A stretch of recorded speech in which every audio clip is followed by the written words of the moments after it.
You are listening to SleepyPanda, where the pages of timeless books guide you into a peaceful sleep. In our previous episode, Part 5, Edmond Dantès finally broke free from the darkness of Château d'If. Guided by the wisdom of Abbé Faria and strengthened by years of suffering, he escaped the sea, found the hidden treasure on the Isle of Monte Cristo, and rose again no longer a simple sailor, but a man reborn with a secret fortune and a purpose shaped by destiny itself. Tonight, in Part 6, the story takes a new turn. Disguised under different identities, Edmond returns to the world that once betrayed him. At a lonely inn near the Pont du Gard, he encounters the ghost of his past, Caderousse, and uncovers the entire web of deceit that destroyed his life. Then, in the quiet city of Marseilles, he witnesses the downfall of his former benefactor, Monsieur Morrel, and secretly performs one final act of mercy before stepping fully into his new name, the Count of Monte Cristo. Stay with us as the man once wronged begins to shape his destiny. Chapter 26, The Pont du Gard Inn. Such of my readers as have made a pedestrian excursion to the south of France may perchance have noticed, about midway between the town of Beaucaire and the village of Bellegarde, a little nearer to the former than to the latter, a small roadside inn, from the front of which hung, creaking and flapping in the wind, a sheet of tin covered with a grotesque representation of the Pont du Gard. This modern place of entertainment stood on the left-hand side of the post road and backed upon the Rhône. It also boasted of what in Languedoc is styled a garden, consisting of a small plot of ground on the side opposite to the main entrance reserved for the reception of guests.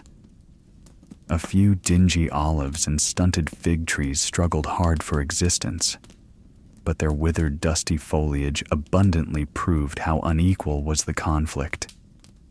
Between these sickly shrubs grew a scanty supply of garlic, tomatoes, and echalos, while, lone and solitary, like a forgotten sentinel, a tall pine raised its melancholy head in one of the corners of this unattractive spot, and displayed its flexible stem and fan-shaped summit dried and cracked by the fierce heat of the subtropical sun. All these trees, great or small, were turned in the direction to which the mistral blows, one of the three curses of Provence, the others being the Durance and the Parliament. In the surrounding plain, which more resembled a dusty lake than solid ground, were scattered a few miserable stalks of wheat, the effect, no doubt, of a curious desire on the part of the agriculturists of the country to see whether such a thing as the raising of grain in those parched regions was practicable. Each stalk served as a perch for a grasshopper, which regaled the passers-by through this Egyptian scene with its strident, monotonous note. For about 7 or 8 years the little tavern had been kept by a man and his wife, with 2 servants, a chambermaid named Trinette, and a hostler called Picot. This small staff was quite equal to all the requirements, for a canal between Beaucaire and Aigues-Mortes had revolutionized transportation by substituting boats for the cart and the stagecoach, and, as though to add to the daily misery which this prosperous canal inflicted on the unfortunate innkeeper, whose utter ruin it was fast accomplishing, it was situated between the Rhône from which it had its source and the post road it had depleted, not 100 steps from the inn, of which we have given a brief but faithful description. The innkeeper himself was a man of from 40 to 55 years of age, tall, strong, and bony, a perfect specimen of the natives of those southern latitudes. He had dark, sparkling, and deep-set eyes, hooked nose, and teeth white as those of a carnivorous animal. His hair, like his beard, which he wore under his chin, was thick and curly, and in spite of his age but slightly interspersed with a few silvery threads. His naturally dark complexion had assumed a still further shade of brown from the habit the unfortunate man had acquired of stationing himself from morning till eve at the threshold of his door, on the lookout for guests who seldom came. Yet there he stood, day after day, exposed to the meridional rays of a burning sun, with no other protection for his head than a red handkerchief twisted around it, after the manner of the Spanish muleteers. This man was our old acquaintance, Gaspard Caderousse. His wife, on the contrary, whose maiden name had been Madeleine Radel, was pale, meager, and sickly-looking. Born in the neighborhood of Arles, she had shared in the beauty for which its women are proverbial, but that beauty had gradually withered beneath the devastating influence of the slow fever so prevalent among dwellers by the ponds of Aigues-Mortes and the marshes of Camargue. She remained nearly always in her second-floor chamber, shivering in her chair, or stretched languid and feeble on her bed, while her husband kept his daily watch at the door, a duty he performed with so much the greater willingness, as it saved him the necessity of listening to the endless plaints and murmurs of his helpmate, who never saw him without breaking out into bitter invectives against fate, to all of which her husband would calmly return an unvarying reply.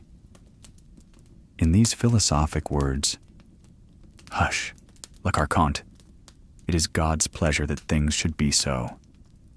The sobriquet of La Carconte had been bestowed on Madeleine Radel from the fact that she had been born in a village, so called, situated between Salon and Lambesc, and as a custom existed among the inhabitants of that part of France where Caderousse lived of styling every person by some particular and distinctive appellation, her husband had bestowed on her the name of La Carconte in place of her sweet and euphonious name of Madeleine, which, in all probability, his rude guttural language would not have enabled him to pronounce.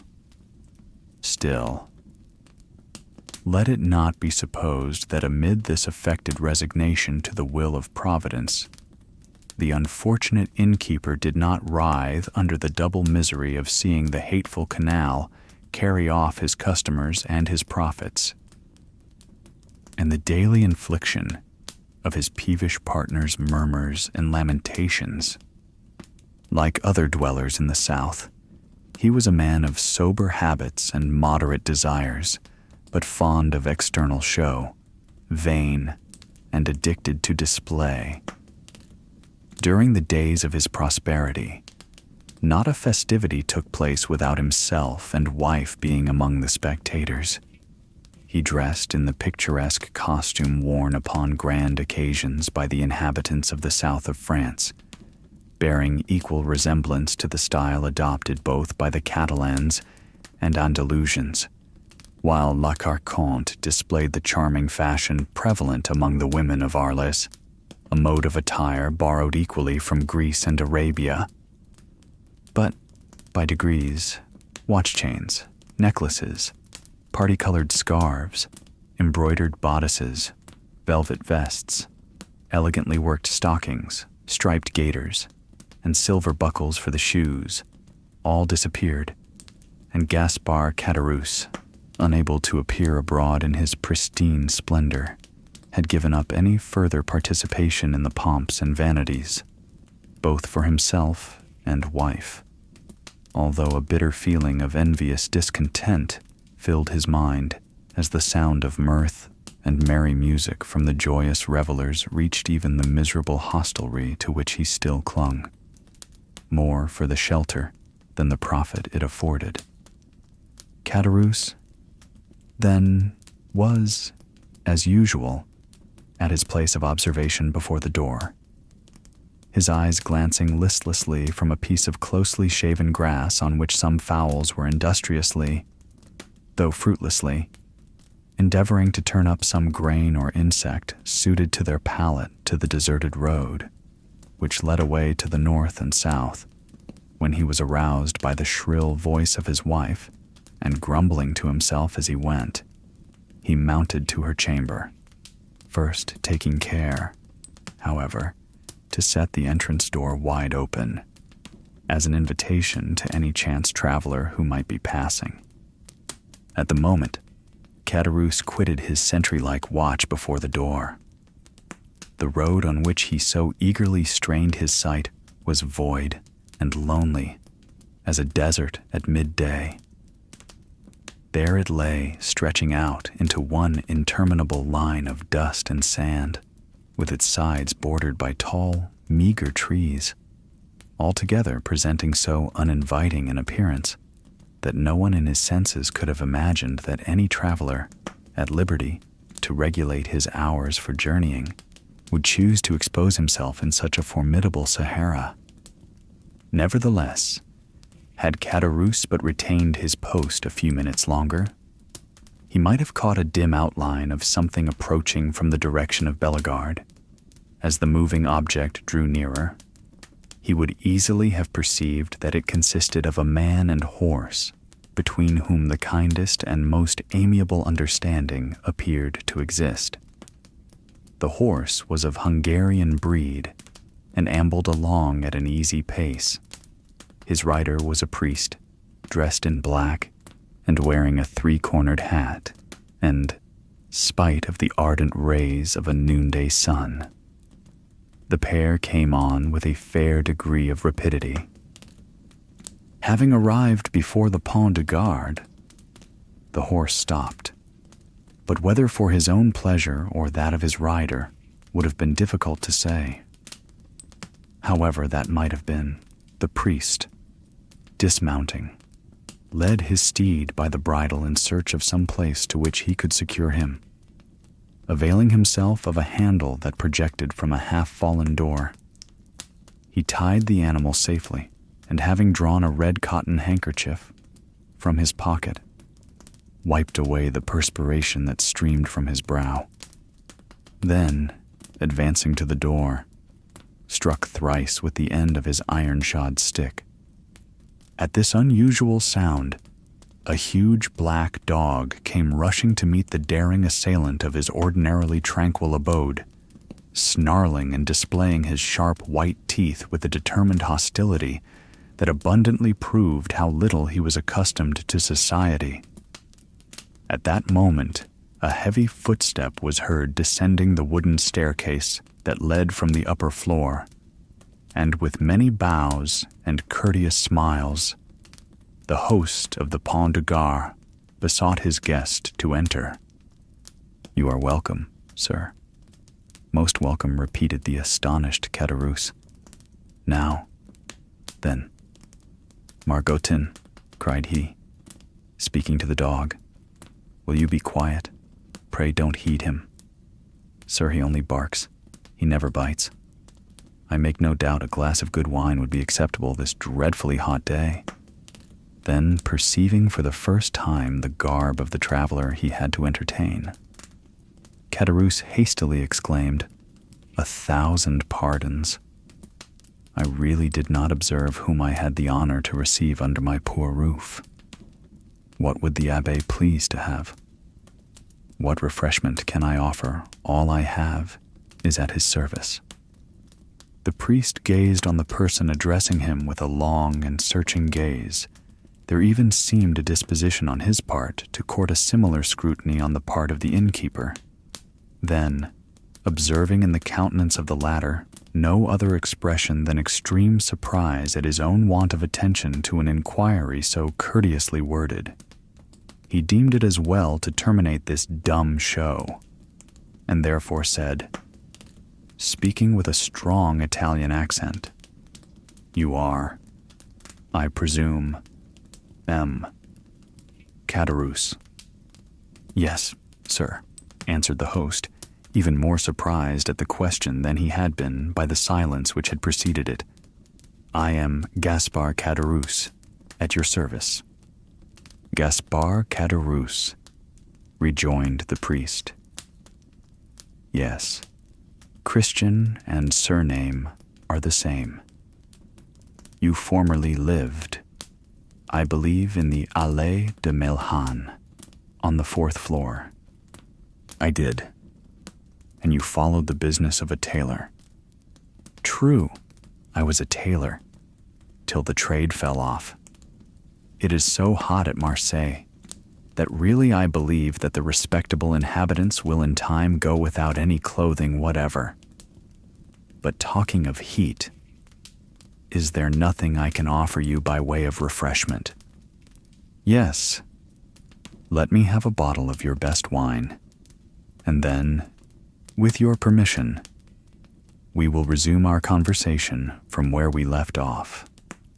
As you please, sir, said Caderousse, who, anxious not to lose the present opportunity of finding a customer for one of the few bottles of Cahors still remaining in his possession, hastily raised a trap door in the floor of the apartment they were in, which served both as parlor and kitchen.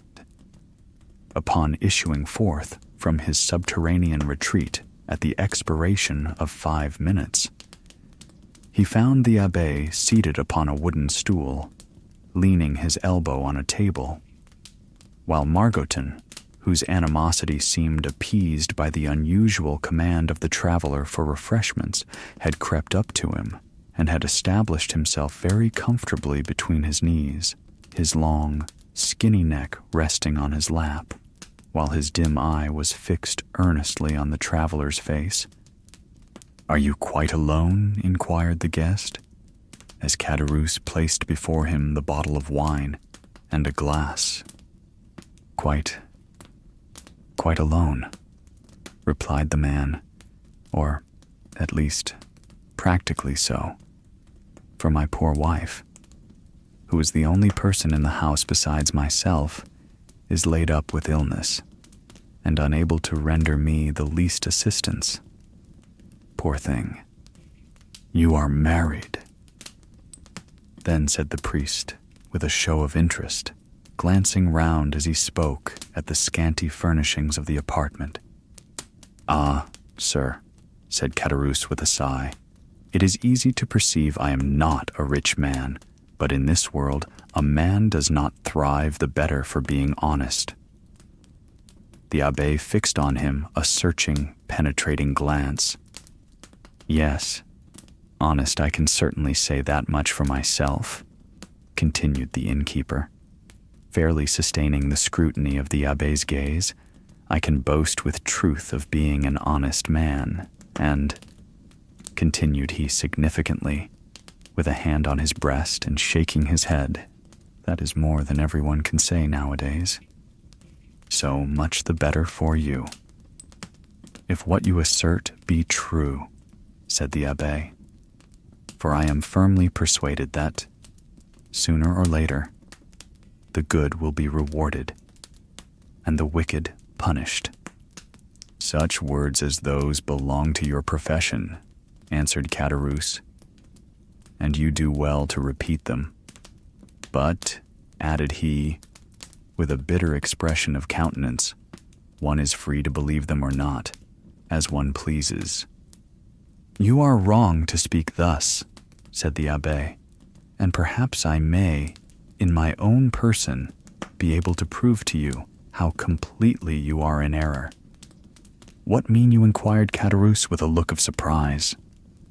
"In the first place, I must be satisfied that you are the person I am in search of. What proofs do you require? Did you, in the year 1814 or 1815, know anything of a young sailor named Dantès?" "Dantès? Did I know poor dear Edmond?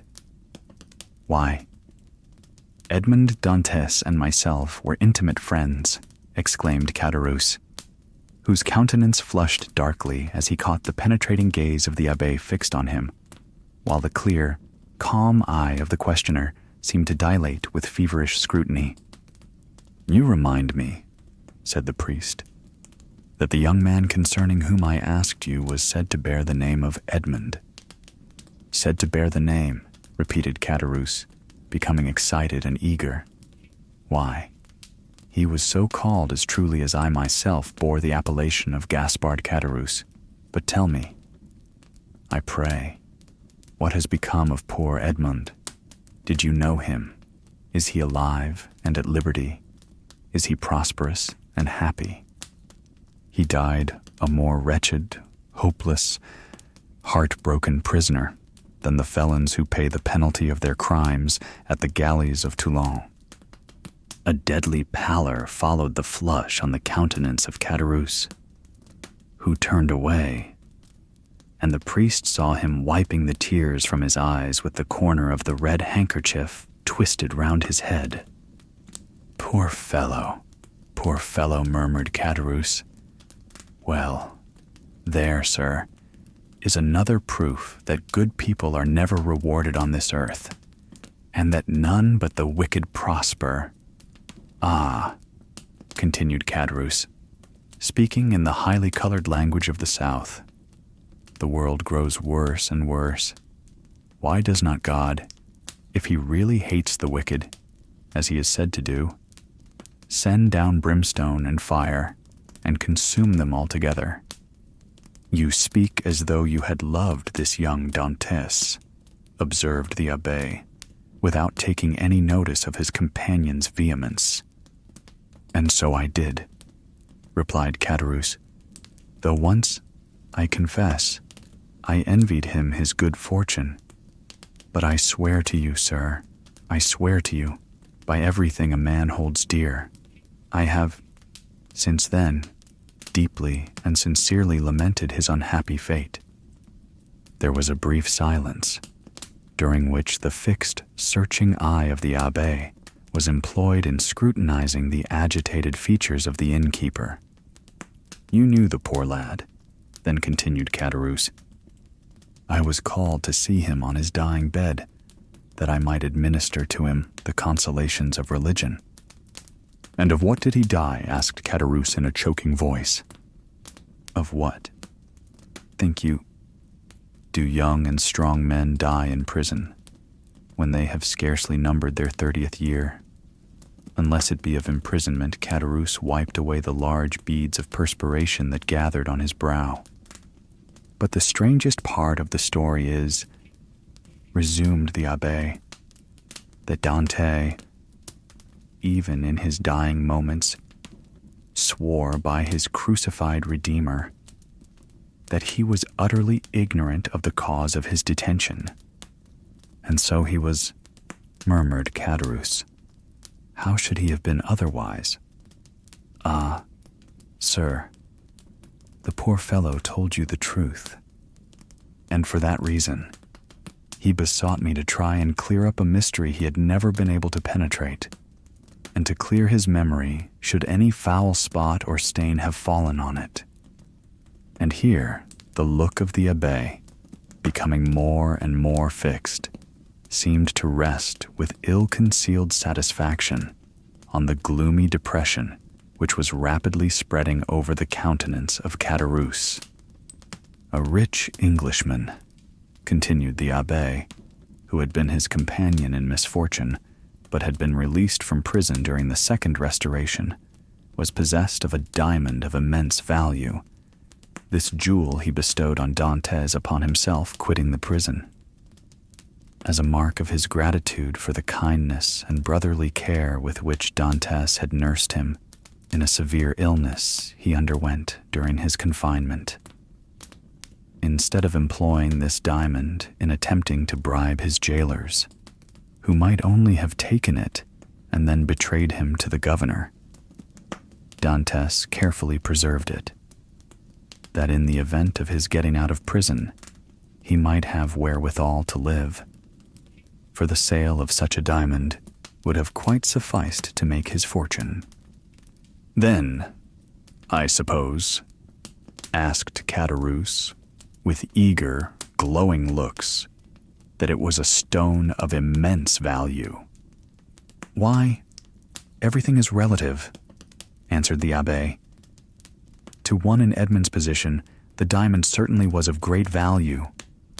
It was estimated at 50,000 francs. "Bless me," exclaimed Caderousse. 50,000 francs. Surely the diamond was as large as a nut to be worth all that. "No," replied the abbé. "It was not of such a size as that, but you shall judge for yourself.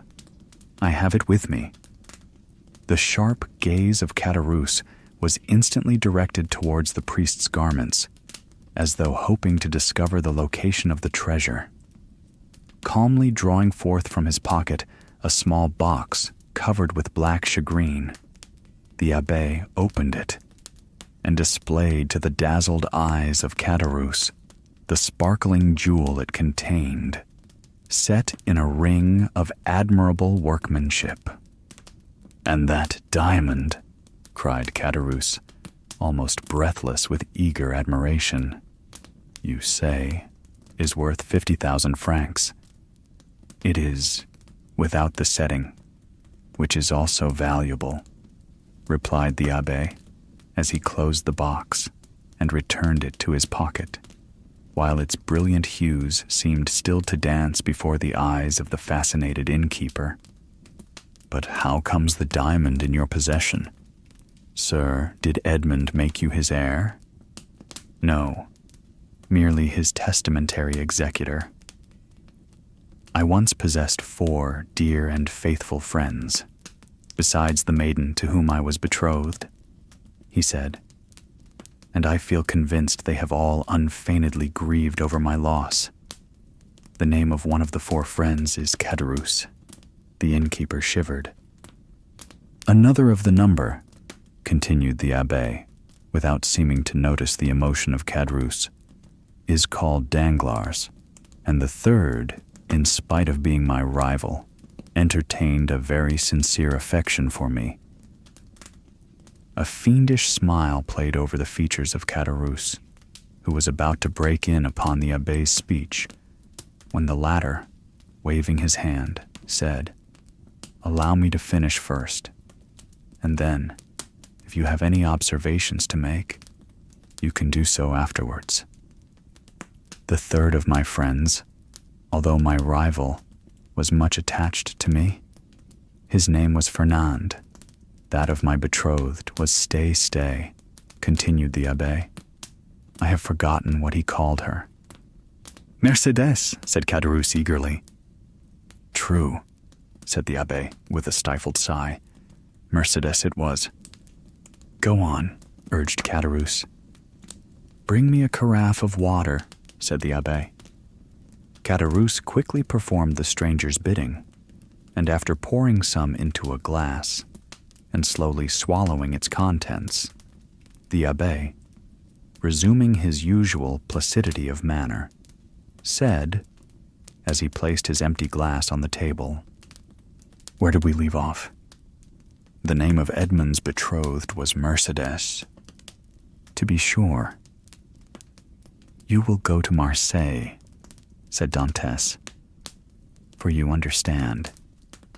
I repeat his words just as he uttered them. Do you understand? Perfectly. You will sell this diamond. You will divide the money into 5 equal parts and give an equal portion to these good friends, the only persons who have loved me upon earth. But why into 5 parts? Asked Caderousse. You only mentioned 4 persons. Because the 5th is dead, as I hear. The 5th sharer in Edmond's bequest was his own father. Too true, ejaculated Caderousse, almost suffocated by the contending passions which assailed him.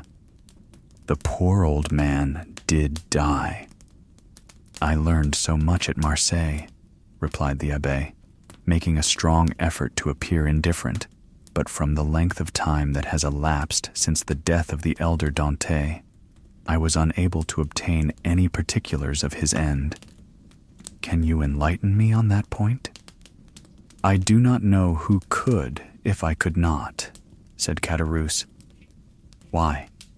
I lived almost on the same floor with the poor old man. Ah, yes. About a year after the disappearance of his son, the poor old man died. Of what did he die? Why? The doctors called his complaint gastroenteritis, I believe. His acquaintances say he died of grief. But I, who saw him in his dying moments, I say he died of... Caderousse paused. Of what? Asked the priest, anxiously and eagerly. Why, of downright starvation. Starvation, exclaimed the abbé, springing from his seat. Why, the vilest animals are not suffered to die by such a death as that. The very dogs that wander houseless and homeless in the streets find some pitying hand to cast them a mouthful of bread, and that a man, a Christian, should be allowed to perish of hunger in the midst of other men who call themselves Christians, is too horrible for belief. Oh, it is impossible, utterly impossible. What I have said, answered Caderousse. And you are a fool for having said anything about it, said a voice from the top of the stairs. Why should you meddle with what does not concern you?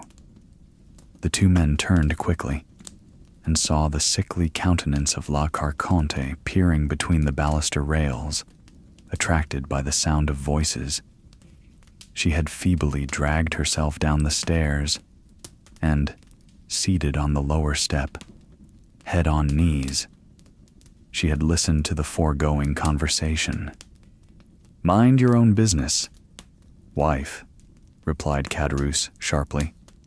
This gentleman asks me for information, which common politeness will not permit me to refuse. Politeness? You simpleton, retorted La Carconte. What have you to do with politeness? I should like to know. Better study a little common prudence. How do you know the motives that person may have for trying to extract all he can from you?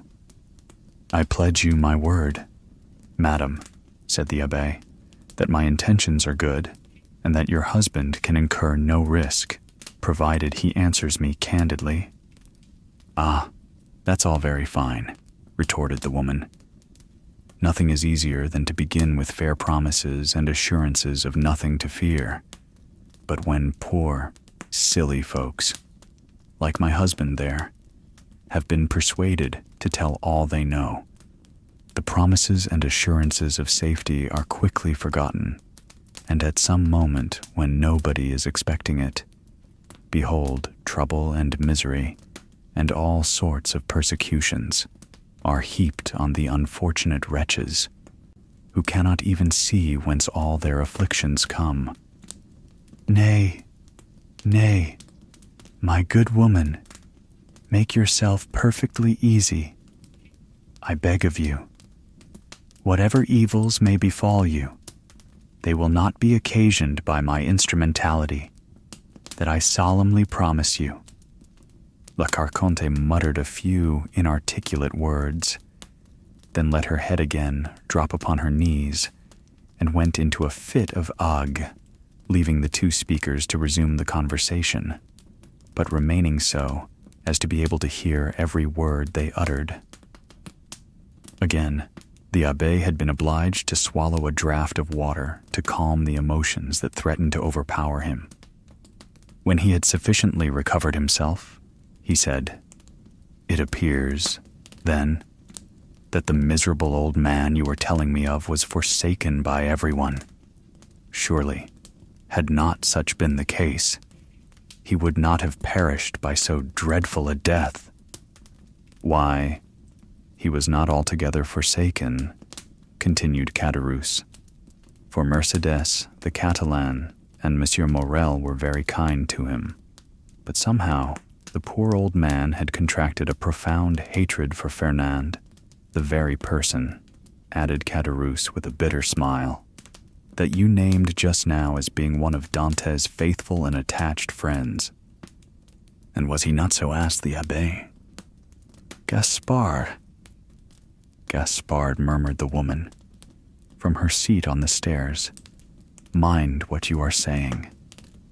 Caderousse made no reply to these words, though evidently irritated and annoyed by the interruption, but, addressing the abbé, said, Can a man be faithful to another whose wife he covets and desires for himself? But Dantès was so honorable and true in his own nature that he believed everybody's professions of friendship. Poor Edmond, he was cruelly deceived, but it was fortunate that he never knew, or he might have found it more difficult, when on his deathbed, to pardon his enemies. And, whatever people may say, continued Caderousse in his native language, which was not altogether devoid of rude poetry, I cannot help being more frightened at the idea of the malediction of the dead than the hatred of the living. Imbecile, exclaimed Le Carconte. Do you, then, know in what manner Fernand injured Dantès? Inquired the Abbé of Caderousse. Do I know one better? Speak out, then. Say what it was. Gaspard, cried Le Carconte. Do as you will. You are master. But if you take my advice, you'll hold your tongue. Well, wife, replied Caderousse. I don't know, but what you're right. So you will say nothing? Asked the abbé. Why, what good would it do? Asked Caderousse. If the poor lad were living, and came to me and begged that I would candidly tell which were his true, and which his false friends, why, perhaps, I should not hesitate. But you tell me he is no more, and therefore can have nothing to do with hatred or revenge. So let all such feeling be buried with him. You prefer, then, said the abbé, that I should bestow on men you say are false and treacherous the reward intended for faithful friendship. That is true enough, returned Caderousse. You say truly. The gift of poor Edmond was not meant for such traitors as Fernand and Danglars. Besides, what would it be to them? No more than a drop of water in the ocean. Remember, chimed in La Carconte, those two could crush you at a single blow. How so? Inquired the abbé. Are these persons, then, so rich and powerful? Do you not know their history? I do not. Pray relate it to me. Caderousse seemed to reflect for a few moments, then said, No, truly, it would take up too much time. Well, my good friend, returned the abbé, in a tone that indicated utter indifference on his part, you are at liberty either to speak or be silent, just as you please. For my own part, I respect your scruples and admire your sentiments, so let the matter end. I shall do my duty as conscientiously as I can and fulfill my promise to the dying man. My first business will be to dispose of this diamond. So saying, the abbé again drew the small box from his pocket, opened it, and contrived to hold it in such a light that a bright flash of brilliant hues passed before the dazzled gaze of Caderousse. Wife, cried he in a hoarse voice, come here. Diamond, exclaimed La Carconte, rising and descending to the chamber with a tolerably firm step. What diamond are you talking about? Why, did you not hear all we said? Inquired Caderousse. It is a beautiful diamond left by poor Edmond Dantès, to be sold, and the money divided between his father, Mercédès, his betrothed bride, Fernand, Danglars, and myself. The jewel is worth at least 50,000 francs. Oh, what a magnificent jewel, cried the astonished woman. The fifth part of the profits from this stone belongs to us, then. Does it not? Asked Caderousse. It does, replied the abbé, with the addition of an equal division of that part intended for the elder Dantès, which I believe myself at liberty to divide equally with the 4 survivors. And why among us 4? Inquired Caderousse. As being the friends Edmond esteemed most faithful and devoted to him. I don't call those friends who betray and ruin you, murmured the wife in her turn, in a low, muttering voice. Of course not, rejoined Caderousse quickly. No more do I. And that was what I was observing to this gentleman just now. I said I looked upon it as a sacrilegious profanation to reward treachery, perhaps crime. Remember, answered the abbé calmly, as he replaced the jewel and its case in the pocket of his cassock, it is your fault, not mine, that I do so. You will have the goodness to furnish me with the address of both Fernand and Danglars, in order that I may execute Edmond's last wishes. The agitation of Caderousse became extreme, and large drops of perspiration rolled from his heated brow. As he saw the abbé rise from his seat and go towards the door, as though to ascertain if his horse were sufficiently refreshed to continue his journey, Caderousse and his wife exchanged looks of deep meaning. There, you see, wife, said the former. This splendid diamond might all be ours, if we chose. Do you believe it? Why, surely a man of his holy profession would not deceive us. Well, replied La Carconte, do as you like. For my part, I wash my hands of the affair. So saying, she once more climbed the staircase leading to her chamber, her body convulsed with chills, and her teeth rattling in her head, in spite of the intense heat of the weather. Arrived at the top stair, she turned round and called out, in a warning tone, to her husband, Gaspard, consider well what you are about to do. I have both reflected and decided, answered he. La Carconte then entered her chamber, the flooring of which creaked beneath her heavy, uncertain tread, as she proceeded towards her armchair, into which she fell as though exhausted. Well? Asked the abbé, as he returned to the apartment below. What have you made up your mind to do? To tell you all I know, was the reply. I certainly think you act wisely in so doing, said the priest. Not because I have the least desire to learn anything you may please to conceal from me, but simply that if, through your assistance, I could distribute the legacy according to the wishes of the testator, why, so much the better, that is all. I hope it may be so, replied Caderousse, his face flushed with cupidity. I am all attention, said the abbé. Stop a minute, answered Caderousse. We might be interrupted in the most interesting part of my story, which would be a pity, and it is as well that your visit hither should be made known only to ourselves. With these words he went stealthily to the door, which he closed, and, by way of still greater precaution, bolted and barred it, as he was accustomed to do at night.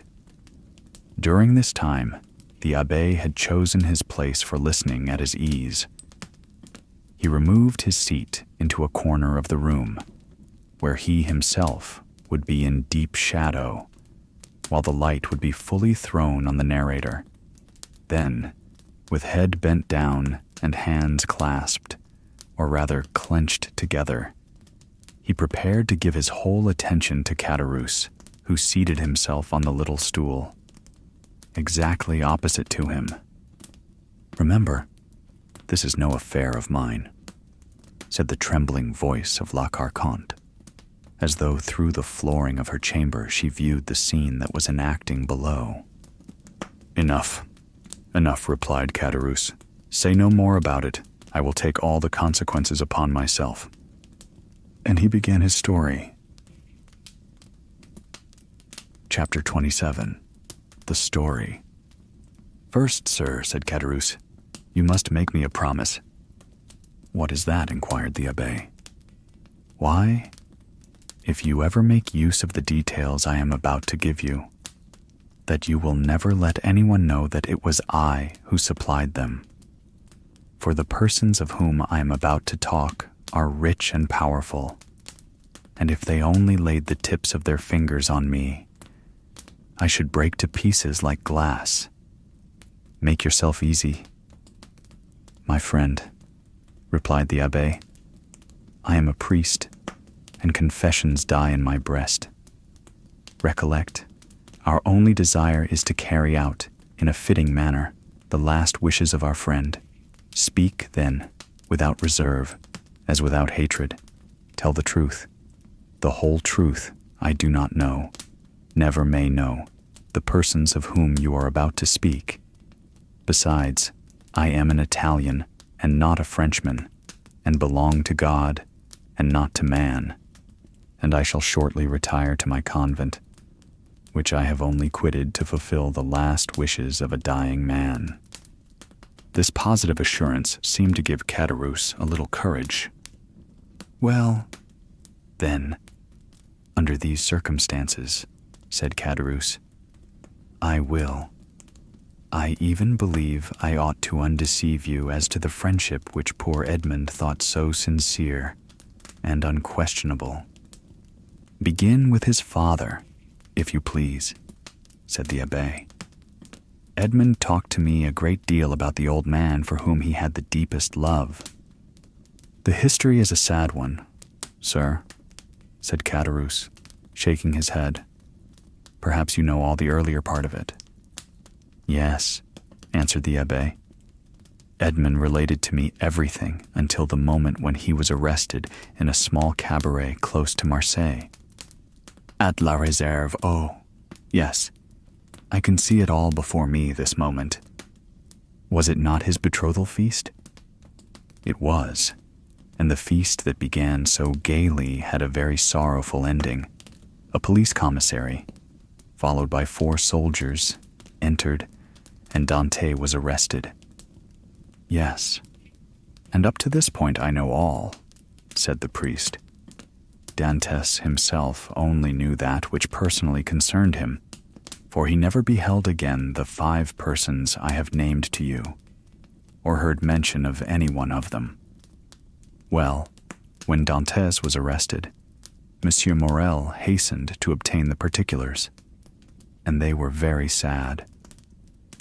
The old man returned alone to his home, folded up his wedding suit with tears in his eyes, and paced up and down his chamber the whole day, and would not go to bed at all, for I was underneath him and heard him walking the whole night, and for myself, I assure you I could not sleep either, for the grief of the poor father gave me great uneasiness, and every step he took went to my heart as really as if his foot had pressed against my breast. The next day, Mercédès came to implore the protection of me, de Villefort. She did not obtain it, however, and went to visit the old man, when she saw him so miserable and heartbroken, having passed a sleepless night and not touched food since the previous day. She wished him to go with her that she might take care of him, but the old man would not consent. "No," was the old man's reply. "I will not leave this house, for my poor dear boy loves me better than anything in the world, and if he gets out of prison, he will come and see me the first thing. And what would he think if I did not wait here for him?" I heard all this from the window, for I was anxious that Mercédès should persuade the old man to accompany her, for his footsteps over my head night and day, did not leave me a moment's repose. But did you not go upstairs and try to console the poor old man? Asked the abbé. Ah, sir, replied Caderousse, we cannot console those who will not be consoled, and he was one of these. Besides, I know not why, but he seemed to dislike seeing me. One night, however, I heard his sobs, and I could not resist my desire to go up to him. But when I reached his door, he was no longer weeping, but praying. I cannot now repeat to you, sir, all the eloquent words and imploring language he made use of. It was more than piety. It was more than grief. And I, who am no cantor, and hate the Jesuits, said then to myself, it is really well, and I am very glad that I have not any children. For if I were a father and felt such excessive grief as the old man does, and did not find in my memory or heart all he is now saying, I should throw myself into the sea at once, for I could not bear it. Poor father, murmured the priest. From day to day he lived on alone, and more solitary. Morrel and Mercédès came to see him, but his door was closed, and although I was certain he was at home, he would not make any answer. One day, when, contrary to his custom, he had admitted Mercédès, and the poor girl, in spite of her own grief and despair, endeavored to console him, he said to her, be assured, my dear daughter, he is dead, and instead of expecting him, it is he who is awaiting us. I am quite happy, for I am the oldest, and of course shall see him first. However well disposed a person may be, why? You see, we leave off after a time seeing persons who are in sorrow. They make one melancholy, and so at last old Dantès was left all to himself, and I only saw from time to time strangers go up to him and come down again with some bundle they tried to hide. But I guessed what these bundles were, and that he sold by degrees what he had to pay for his subsistence. At length, the poor old fellow reached the end of all he had. He owed 3 quarters rent, and they threatened to turn him out. He begged for another week, which was granted to him. I know this, because the landlord came into my apartment when he left his. For the first 3 days, I heard him walking about as usual, but on the 4th, I heard nothing. I then resolved to go up to him at all risks. The door was closed, but I looked through the keyhole and saw him so pale and haggard that, believing him very ill, I went and told Morrel, and then ran on to Mercédès. They both came immediately, Morrel bringing a doctor, and the doctor said it was inflammation of the bowels, and ordered him a limited diet. I was there too, and I never shall forget the old man's smile at this prescription. From that time he received all who came. He had an excuse for not eating any more. The doctor had put him on a diet. The abbé uttered a kind of groan. The story interests you, does it not, sir? Inquired Caderousse. Yes, replied the abbé. It is very affecting.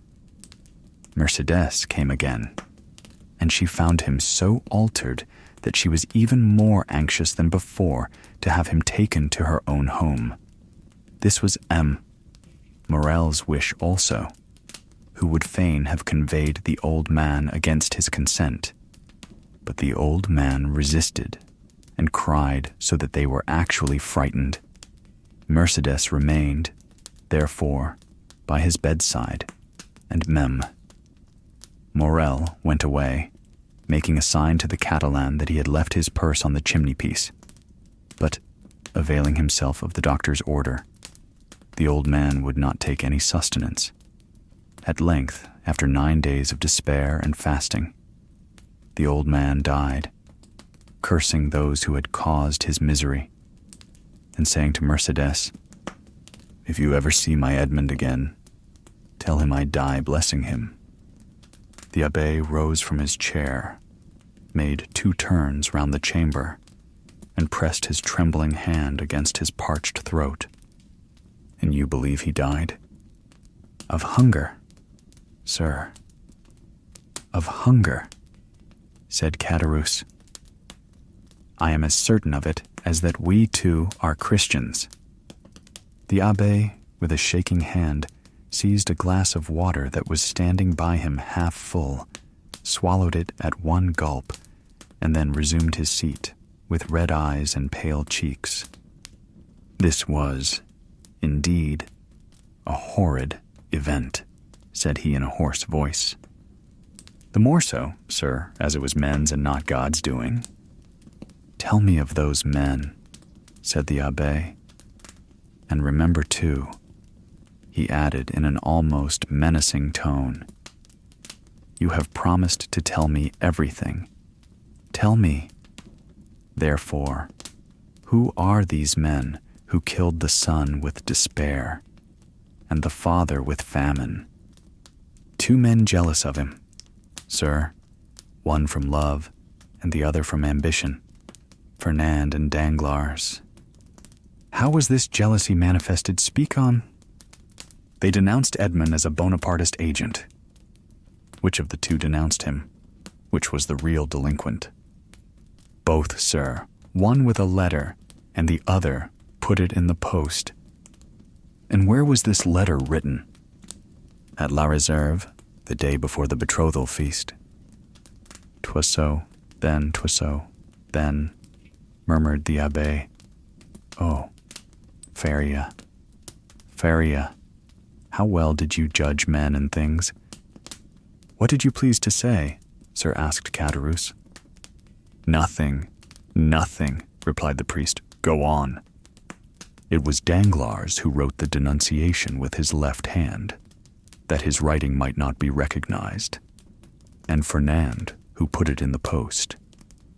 "But," exclaimed the abbé suddenly, "you were there yourself." "I," said Caderousse, astonished. "Who told you I was there?" The abbé saw he had overshot the mark, and he added quickly, "No one. But in order to have known everything so well, you must have been an eyewitness." "True, true," said Caderousse in a choking voice. "I was there." "And did you not remonstrate against such infamy?" asked the abbé. "If not, you were an accomplice."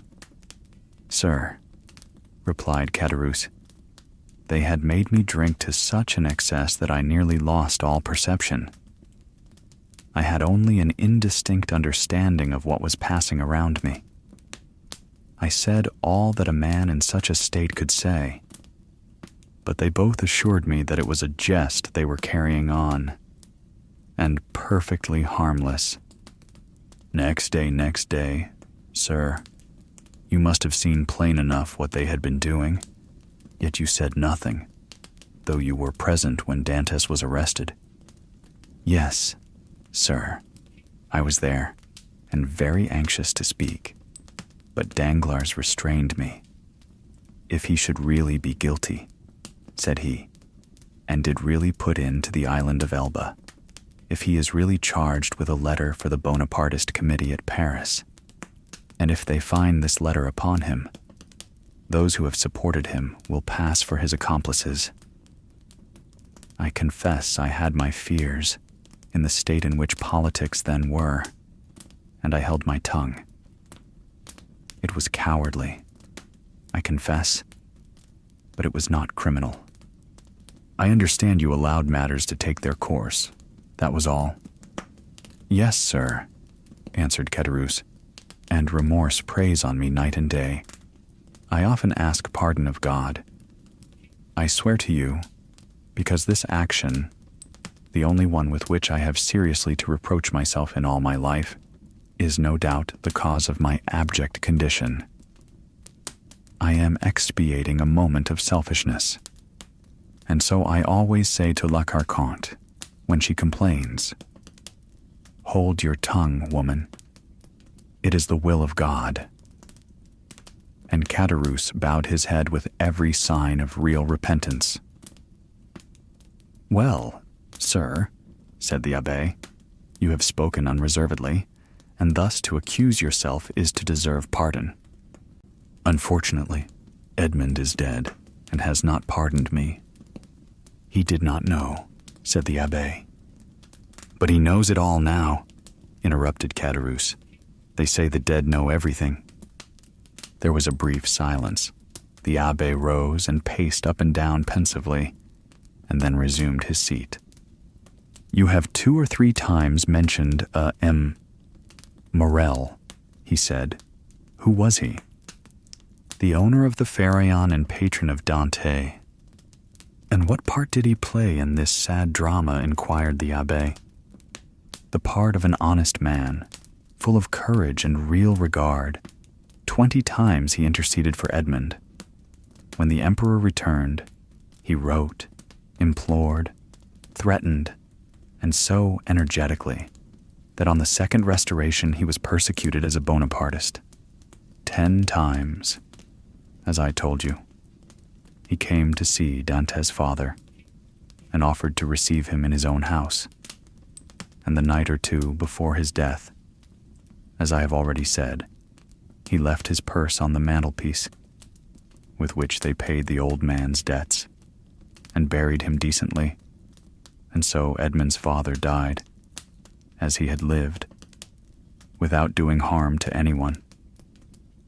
I have the purse still by me, a large one, made of red silk." "And," asked the abbé, "is Morrel still alive?" "Yes," replied Caderousse.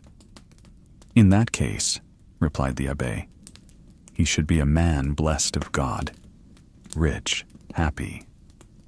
Caderousse smiled bitterly. "Yes, happy as myself," said he. "What Morrel unhappy?" exclaimed the abbé. "He is reduced almost to the last extremity. Nay, he is almost at the point of dishonor." "How?" "Yes," continued Caderousse, "so it is. After 25 years of labor, after having acquired a most honorable name in the trade of Marseilles, Morrel is utterly ruined.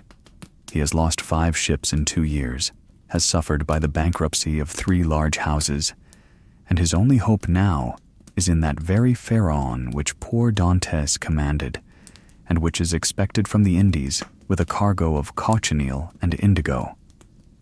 If this ship founders, like the others, he is a ruined man." "And has the unfortunate man wife or children?" inquired the abbé. "Yes, he has a wife, who through everything has behaved like an angel.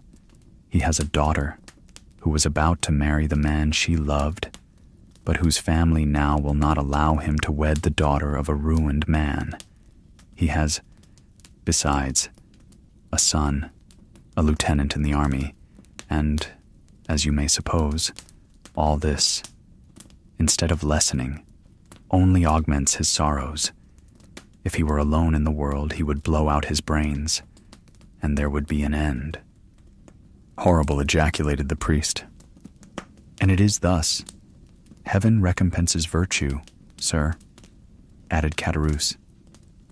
"You see, I, who never did a bad action, but that I have told you of, am in destitution, with my poor wife dying of fever before my very eyes, and I unable to do anything in the world for her.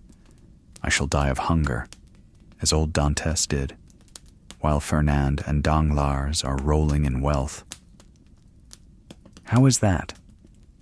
"Because their deeds have brought them good fortune, while honest men have been reduced to misery.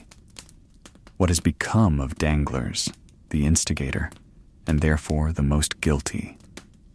What has become of him? Why? He left Marseilles and was taken, on the recommendation of Morrel, who did not know his crime, as cashier into a Spanish bank. During the war with Spain, he was employed in the commissariat of the French army, and made a fortune. Then, with that money, he speculated in the funds and trebled or quadrupled his capital, and, having first married his banker's daughter, who left him a widower, he has married a second time, a widow, a Madame de Nargonne, daughter of de Servieux, the king's chamberlain, who is in high favor at court. He is a millionaire, and they have made him a baron, and now he is the Baron Danglars, with a fine residence in the Rue du Mont Blanc, with 10 horses in his stables, 6 footmen in his antechamber, and I know not how many millions in his strong-box. Ah, said the abbé, in a peculiar tone, he is happy. Happy. Who can answer for that? Happiness or unhappiness is the secret known but to oneself, and the walls have ears but no tongue. But if a large fortune produces happiness, Danglars is happy. And Fernand? Fernand, why, much the same story. But how could a poor Catalan fisher boy, without education or resources, make a fortune? I confess this staggers me. And it has staggered everybody. There must have been in his life some strange secret that no one knows. But then, by what visible steps has he attained this high fortune or high position? Both, sir, he has both fortune and position, both. This must be impossible. It would seem so. But listen, and you will understand. Some days before the return of the emperor, Fernand was drafted. The Bourbons left him quietly enough at the Catalans, but Napoleon returned. A special levy was made, and Fernand was compelled to join. I went too, but as I was older than Fernand and had just married my poor wife, I was only sent to the coast. Fernand was enrolled in the active army, went to the frontier with his regiment, and was at the Battle of Ligny. The night after that battle, he was sentry at the door of a general who carried on a secret correspondence with the enemy. That same night, the general was to go over to the English. He proposed to Fernand to accompany him. Fernand agreed to do so, deserted his post, and followed the general. Fernand would have been court-martialed if Napoleon had remained on the throne, but his action was rewarded by the Bourbons. He returned to France with the epaulet of sub-lieutenant, and as the protection of the general, who is in the highest favor, was accorded to him. He was a captain in 1823 during the Spanish War, that is to say, at the time when Danglars made his early speculations. Fernand was a Spaniard, and being sent to Spain to ascertain the feeling of his fellow countrymen, found Danglars there, got on very intimate terms with him, won over the support of the royalists at the capital and in the provinces, received promises and made pledges on his own part, guided his regiment by paths known to himself alone through the mountain gorges which were held by the royalists, and, in fact, rendered such services in this brief campaign that, after the taking of Trocadero, he was made colonel and received the title of count and the cross of an officer of the Legion of Honor. Destiny, destiny, murmured the abbé. Yes, but listen, this was not all. The war with Spain being ended, Fernand's career was checked by the long peace which seemed likely to endure throughout Europe. Greece only had risen against Turkey and had begun her war of independence. All eyes were turned towards Athens. It was the fashion to pity and support the Greeks. The French government, without protecting them openly, as you know, gave countenance to volunteer assistance. Fernand sought and obtained leave to go and serve in Greece, still having his name kept on the army roll. Some time after, it was stated that the Comte de Morcerf, this was the name he bore, had entered the service of Ali Pasha, with the rank of Instructor General. Ali Pasha was killed, as you know. But before he died, he recompensed the services of Fernand by leaving him a considerable sum, with which he returned to France, when he was gazetted Lieutenant General. So that now, inquired the Abbé. So that now, continued Caderousse, he owns a magnificent house. No, 27 Rue du Helder, Paris. The Abbé opened his mouth, hesitated for a moment, then, making an effort at self-control, he said, "And Mercédès? They tell me that she has disappeared." "Disappeared," said Caderousse. "Yes, as the sun disappears, to rise the next day with still more splendor." "Has she made a fortune also?" inquired the Abbé, with an ironical smile. "Mercédès is at this moment one of the greatest ladies in Paris," replied Caderousse. "Go on," said the Abbé. "It seems as if I were listening to the story of a dream, but I have seen things so extraordinary that what you tell me seems less astonishing than it otherwise might. Mercédès was at first in the deepest despair at the blow which deprived her of Edmond. I have told you of her attempts to propitiate M. de Villefort, her devotion to the elder Dantès. In the midst of her despair, a new affliction overtook her. This was the departure of Fernand, whose crime she did not know, and whom she regarded as her brother. Fernand went, and Mercédès remained alone. 3 months passed, and still she wept no news of Edmond, no news of Fernand, no companionship save that of an old man who was dying with despair. One evening, after a day of accustomed vigil at the angle of 2 roads leading to Marseilles from the Catalans, she returned to her home more depressed than ever. Suddenly, she heard a step she knew, turned anxiously around. The door opened, and Fernand, dressed in the uniform of a sub-lieutenant, stood before her. It was not the one she wished for most, but it seemed as if a part of her past life had returned to her. Mercédès seized Fernand's hands with a transport which he took for love, but which was only joy at being no longer alone in the world, and seeing at last a friend, after long hours of solitary sorrow. And then, it must be confessed, Fernand had never been hated. He was only not precisely loved. Another possessed all Mercédès' heart. That other was absent, had disappeared, perhaps was dead. At this last thought, Mercédès burst into a flood of tears and wrung her hands in agony. But the thought, which she had always repelled before when it was suggested to her by another, came now in full force upon her mind, and then, too, old Dante incessantly said to her, "Our Edmond is dead. If he were not, he would return to us." The old man died, as I have told you. Had he lived, Mercédès, perchance, had not become the wife of another, for he would have been there to reproach her infidelity. Fernand saw this, and when he learned of the old man's death, he returned. He was now a lieutenant. At his first coming, he had not said a word of love to Mercédès. At the second, he reminded her that he loved her. Mercédès begged for 6 months more in which to await and mourn for Edmond. "So that," said the Abbé, with a bitter smile, "that makes 18 months in all. What more could the most devoted lover desire?"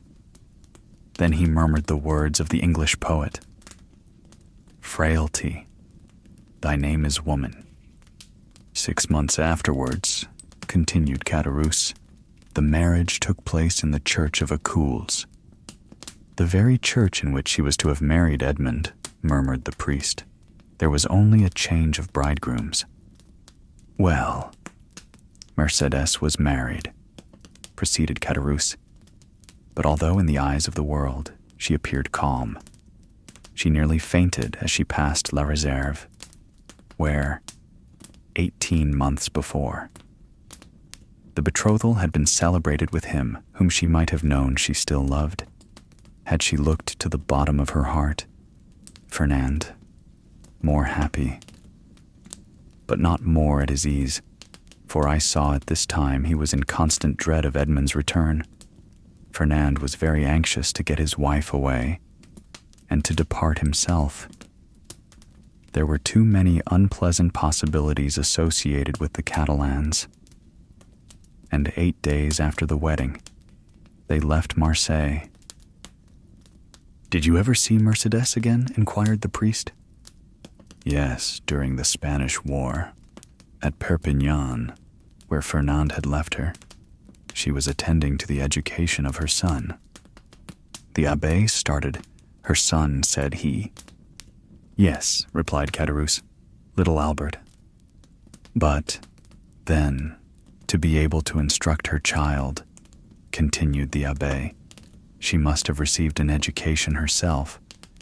I understood from Edmond that she was the daughter of a simple fisherman, beautiful but uneducated." "Oh," replied Caderousse, "did he know so little of his lovely betrothed, Mercédès might have been a queen? Sir, if the crown were to be placed on the heads of the loveliest and most intelligent, Fernand's fortune was already waxing great, and she developed with his growing fortune. She learned drawing, music, everything. Besides, I believe, between ourselves, she did this in order to distract her mind, that she might forget, and she only filled her head in order to alleviate the weight on her heart. But now, her position in life is assured," continued Caderousse. "No doubt, fortune and honors have comforted her. She is rich, a countess. And yet," Caderousse paused. "And yet what?" asked the abbé. "Yet, I am sure she is not happy," said Caderousse. "What makes you believe this?" "Why, when I found myself utterly destitute, I thought my old friends would, perhaps, assist me. So I went to Danglars, who would not even receive me. I called on Fernand, who sent me 100 francs by his valet de chambre." "Then you did not see either of them?" "No, but Madame de Morcerf saw me." "How was that?" "As I went away, a purse fell at my feet. It contained 25 louis. I raised my head quickly and saw Mercédès, who at once shut the blind." "And de Villefort?" asked the abbé. "Oh, he never was a friend of mine. I did not know him, and I had nothing to ask of him." "Do you not know what became of him, and the share he had in Edmond's misfortunes?" "No, I only know that some time after Edmond's arrest, he married Mademoiselle de Saint-Méran, and soon after left Marseilles. No doubt he has been as lucky as the rest. No doubt he is as rich as Danglars, as high in station as Fernand. I only, as you see, have remained poor, wretched, and forgotten." "You are mistaken, my friend," replied the abbé. "God may seem sometimes to forget for a time, while his justice reposes, but there always comes a moment when he remembers, and behold, a proof." As he spoke, the abbé took the diamond from his pocket, and giving it to Caderousse, said, "Here, my friend, take this diamond. It is yours." "What? For me only," cried Caderousse. "Ah, sir, do not jest with me. This diamond was to have been shared among his friends. Edmond had one friend only, and thus it cannot be divided. take the diamond, then, and sell it. It is worth 50,000 francs. And I repeat my wish that this sum may suffice to release you from your wretchedness." "Oh, sir," said Caderousse, putting out one hand timidly, and with the other wiping away the perspiration which bedewed his brow. "Oh, sir, do not make a jest of the happiness or despair of a man. I know what happiness and what despair are, and I never make a jest of such feelings. Take it, then, but in exchange." Caderousse, who touched the diamond, withdrew his hand. The abbé smiled.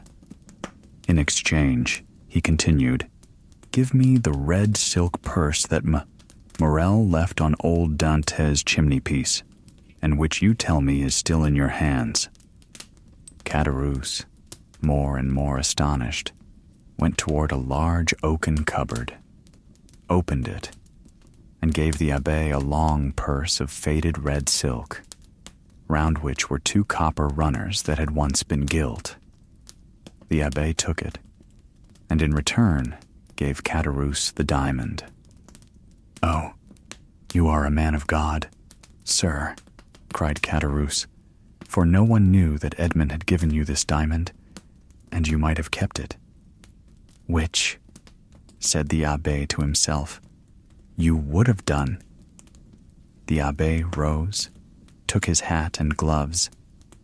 "Well," he said, "all you have told me is perfectly true, then, and I may believe it in every particular." "See, sir," replied Caderousse, "in this corner is a crucifix in holy wood. Here on this shelf is my wife's testament. Open this book, and I will swear upon it with my hand on the crucifix. I will swear to you by my soul's salvation, my faith as a Christian. I have told everything to you as it occurred, and as the recording angel will tell it to the ear of God at the day of the last judgment." "'Tis well," said the abbé, convinced by his manner and tone that Caderousse spoke the truth. "'Tis well, and may this money profit you. Adieu. I go far from men who thus so bitterly injure each other." The abbé with difficulty got away from the enthusiastic thanks of Caderousse, opened the door himself, got out, and mounted his horse. Once more saluted the innkeeper, who kept uttering his loud farewells, and then returned by the road he had traveled in coming. When Caderousse turned around, he saw behind him La Carconte, paler and trembling more than ever. "Is, then, all that I have heard really true?" she inquired. "What, that he has given the diamond to us only?" inquired Caderousse, half bewildered with joy. "Yes, nothing more true. See, here it is." The woman gazed at it a moment, and then said, in a gloomy voice, "Suppose it's false." Caderousse started and turned pale. "False," he muttered. "False. Why should that man give me a false diamond? To get your secret without paying for it, you blockhead." Caderousse remained for a moment aghast under the weight of such an idea. "Oh," he said, taking up his hat, which he placed on the red handkerchief tied round his head, "we will soon find out." "In what way?" "Why, the fair is on at Beaucaire. There are always jewelers from Paris there, and I will show it to them. Look after the house, wife, and I shall be back in 2 hours." And Caderousse left the house in haste and ran rapidly in the direction opposite to that which the priest had taken. 50,000 francs, muttered La Carconte when left alone. "It is a large sum of money, but it is not a fortune." Volume 2. Chapter 28. The Prison Register. The day after that in which the scene we have just described had taken place on the road between Bellegarde and Beaucaire. A man of about 30 or 32, dressed in a bright blue frock coat, nankeen trousers, and a white waistcoat, having the appearance and accent of an Englishman, presented himself before the mayor of Marseilles. "Sir," said he, "I am chief clerk of the House of Thomson and French of Rome. We are, and have been these 10 years, connected with the House of Morrel and Son of Marseilles. We have 100,000 francs or thereabouts loaned on their securities, and we are a little uneasy at reports that have reached us that the firm is on the brink of ruin. I have come, therefore, express from Rome, to ask you for information."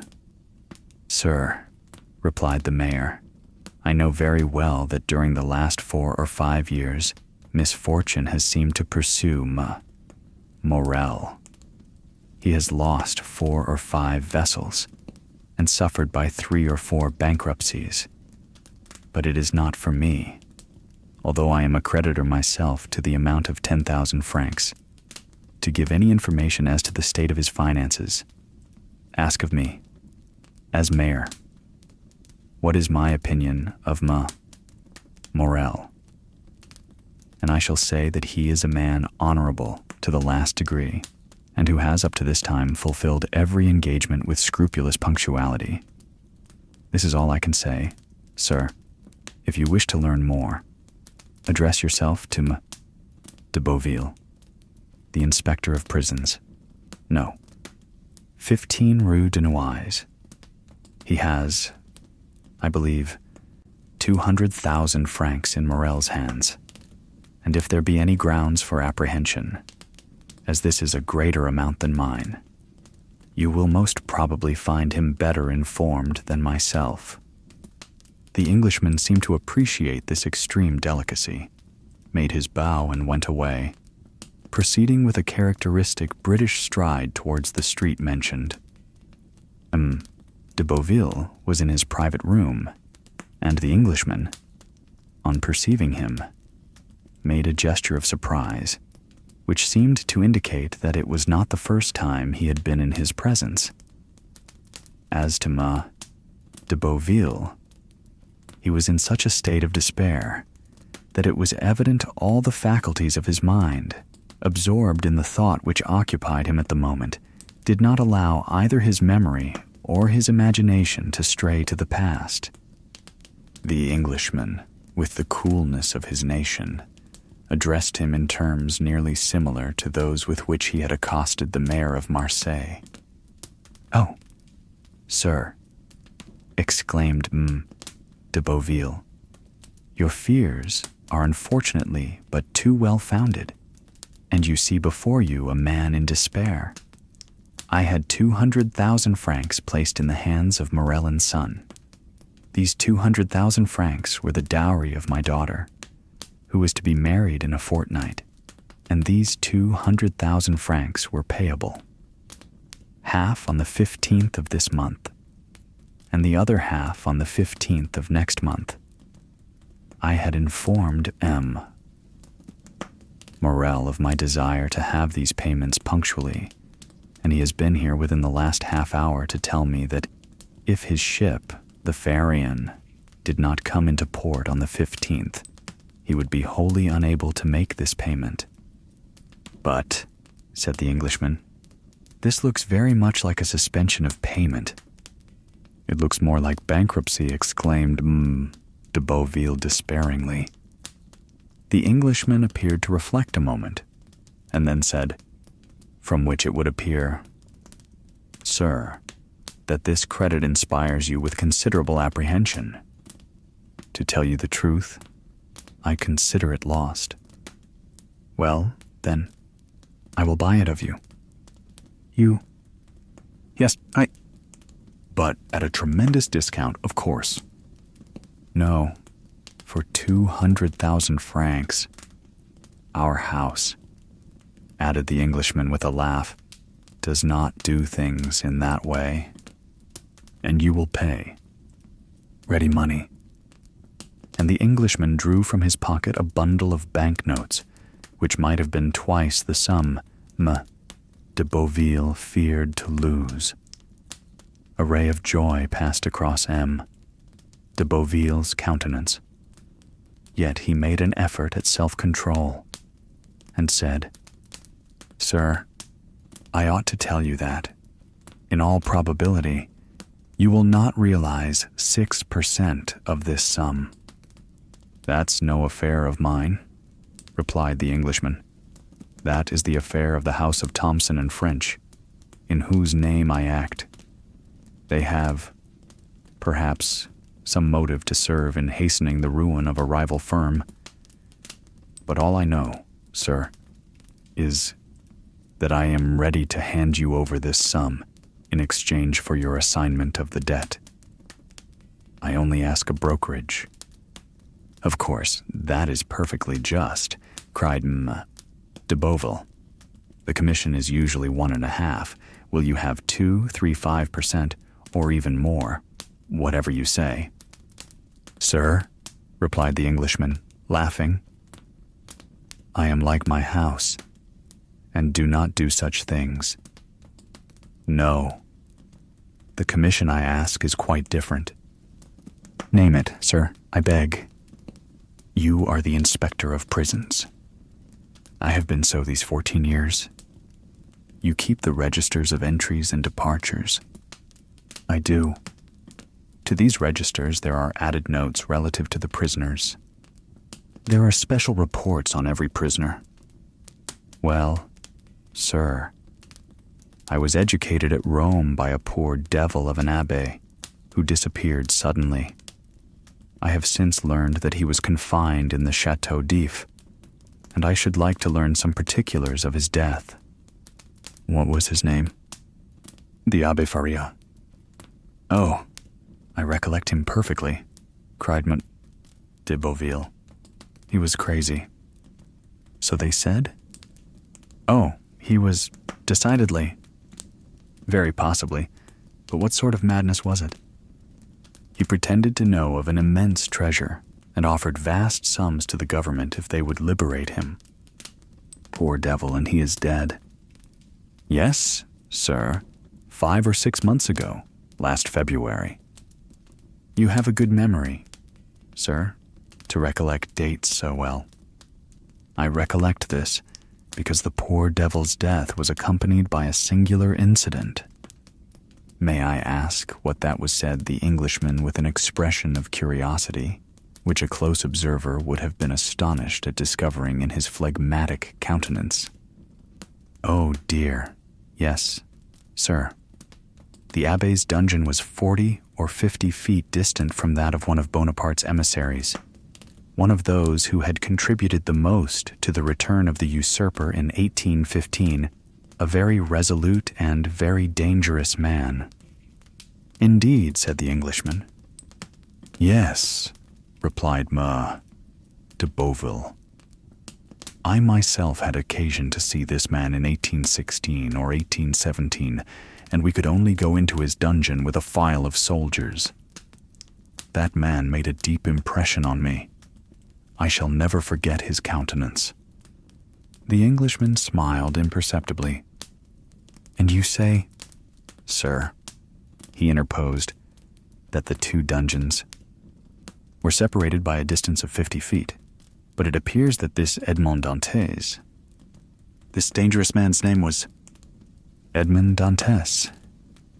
It appears, sir, that this Edmond Dantès had procured tools, or made them, for they found a tunnel through which the prisoners held communication with one another. This tunnel was dug, no doubt, with an intention of escape." "No doubt, but unfortunately for the prisoners, the Abbé Faria had an attack of catalepsy, and died." "That must have cut short the projects of escape." "For the dead man, yes," replied M. de Beauville, "but not for the survivor. On the contrary, this Dantès saw a means of accelerating his escape. He, no doubt, thought that prisoners who died in the Château d'If were interred in an ordinary burial ground, and he conveyed the dead man into his own cell, took his place in the sack in which they had sewed up the corpse, and awaited the moment of interment. It was a bold step, and one that showed some courage, remarked the Englishman. As I have already told you, sir, he was a very dangerous man, and, fortunately, by his own act, disembarrassed the government of the fears it had on his account. How is that? How do you not comprehend? No. The Château d'If has no cemetery, and they simply throw the dead into the sea after fastening a 36-pound cannonball to their feet. Well, observed the Englishman as if he were slow of comprehension. Well, they fastened a 36-pound ball to his feet and threw him into the sea. Really, exclaimed the Englishman. Yes, sir, continued the inspector of prisons. You may imagine the amazement of the fugitive when he found himself flung headlong over the rocks. I should like to have seen his face at that moment. That would have been difficult. No matter, replied de Beauville, in supreme good humor at the certainty of recovering his 200,000 francs. No matter, I can fancy it. And he shouted with laughter. So can I, said the Englishman, and he laughed too, but he laughed as the English do, at the end of his teeth. And so, continued the Englishman who first gained his composure, he was drowned. Unquestionably, so that the governor got rid of the dangerous and the crazy prisoner at the same time. Precisely. But some official document was drawn up as to this affair, I suppose, inquired the Englishman. Yes. Yes. The mortuary deposition. You understand. Dantès' relations, if he had any, might have some interest in knowing if he were dead or alive, so that now, if there were anything to inherit from him, they may do so with easy conscience. He is dead, and no mistake about it. Oh, yes, and they may have the fact attested whenever they please. So be it, said the Englishman. But to return to these registers. True. This story has diverted our attention from them. Excuse me. Excuse you for what? For the story? By no means. It really seems to me very curious. Yes, indeed. So, sir, you wish to see all relating to the poor abbé, who really was gentleness itself? Yes, you will much oblige me. Go into my study here, and I will show it to you. And they both entered M. de Beauville's study. Everything was here arranged in perfect order. Each register had its number, each file of papers its place. The inspector begged the Englishman to seat himself in an armchair, and placed before him the register and documents relative to the Château d'If, giving him all the time he desired for the examination, while de Beauville seated himself in a corner and began to read his newspaper. The Englishman easily found the entries relative to the Abbé Faria, but it seemed that the history which the inspector had related interested him greatly. For after having perused the first documents, he turned over the leaves until he reached the deposition respecting Edmond Dantès. There he found everything arranged in due order: the accusation, examination, Morrel's petition, M. de Villefort's marginal notes. He folded up the accusation quietly and put it as quietly in his pocket, read the examination, and saw that the name of Noirtier was not mentioned in it. Perused, too, the application dated 10th April, 1815, in which Morrel, by the deputy procuror's advice, exaggerated with the best intentions for Napoleon, Was then on the throne the services Dantès had rendered to the imperial cause, services which Villefort's certificates rendered indisputable. Then he saw through the whole thing. This petition to Napoleon, kept back by Villefort, had become, under the Second Restoration, a terrible weapon against him in the hands of the king's attorney. He was no longer astonished when he searched on to find in the register this note, placed in a bracket against his name. Edmond Dantès, an inveterate Bonapartist, took an active part in the return from the island of Elba, to be kept in strict solitary confinement, and to be closely watched and guarded. Beneath these lines was written in another hand, "See note above, nothing can be done." He compared the writing in the bracket with the writing of the certificate placed beneath Morrel's petition, and discovered that the note in the bracket was the same writing as the certificate, that is to say, was in Villefort's handwriting.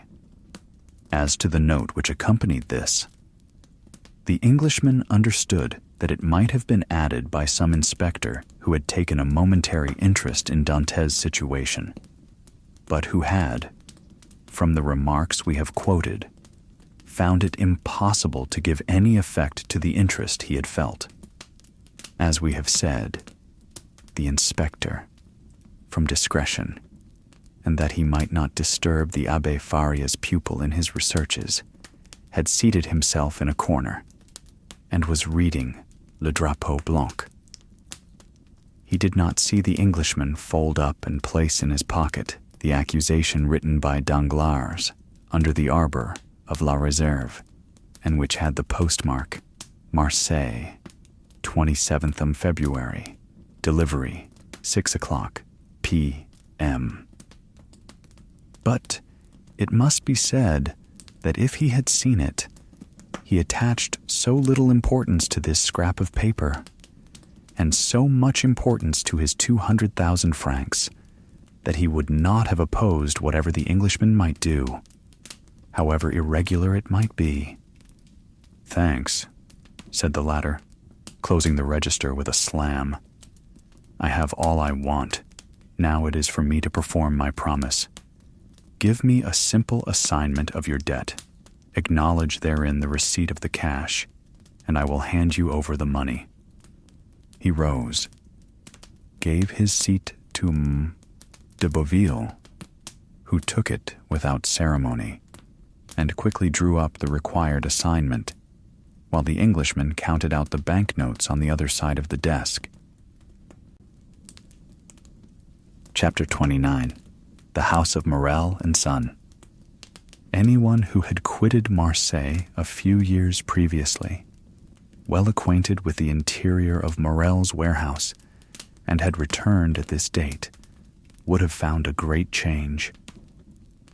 Instead of that air of life, of comfort, and of happiness that permeates a flourishing and prosperous business establishment, instead of merry faces at the windows, busy clerks hurrying to and fro in the long corridors, instead of the court filled with bales of goods, re-echoing with the cries and the jokes of porters, one would have immediately perceived all aspect of sadness and gloom. Out of all the numerous clerks that used to fill the deserted corridor and the empty office, but two remained.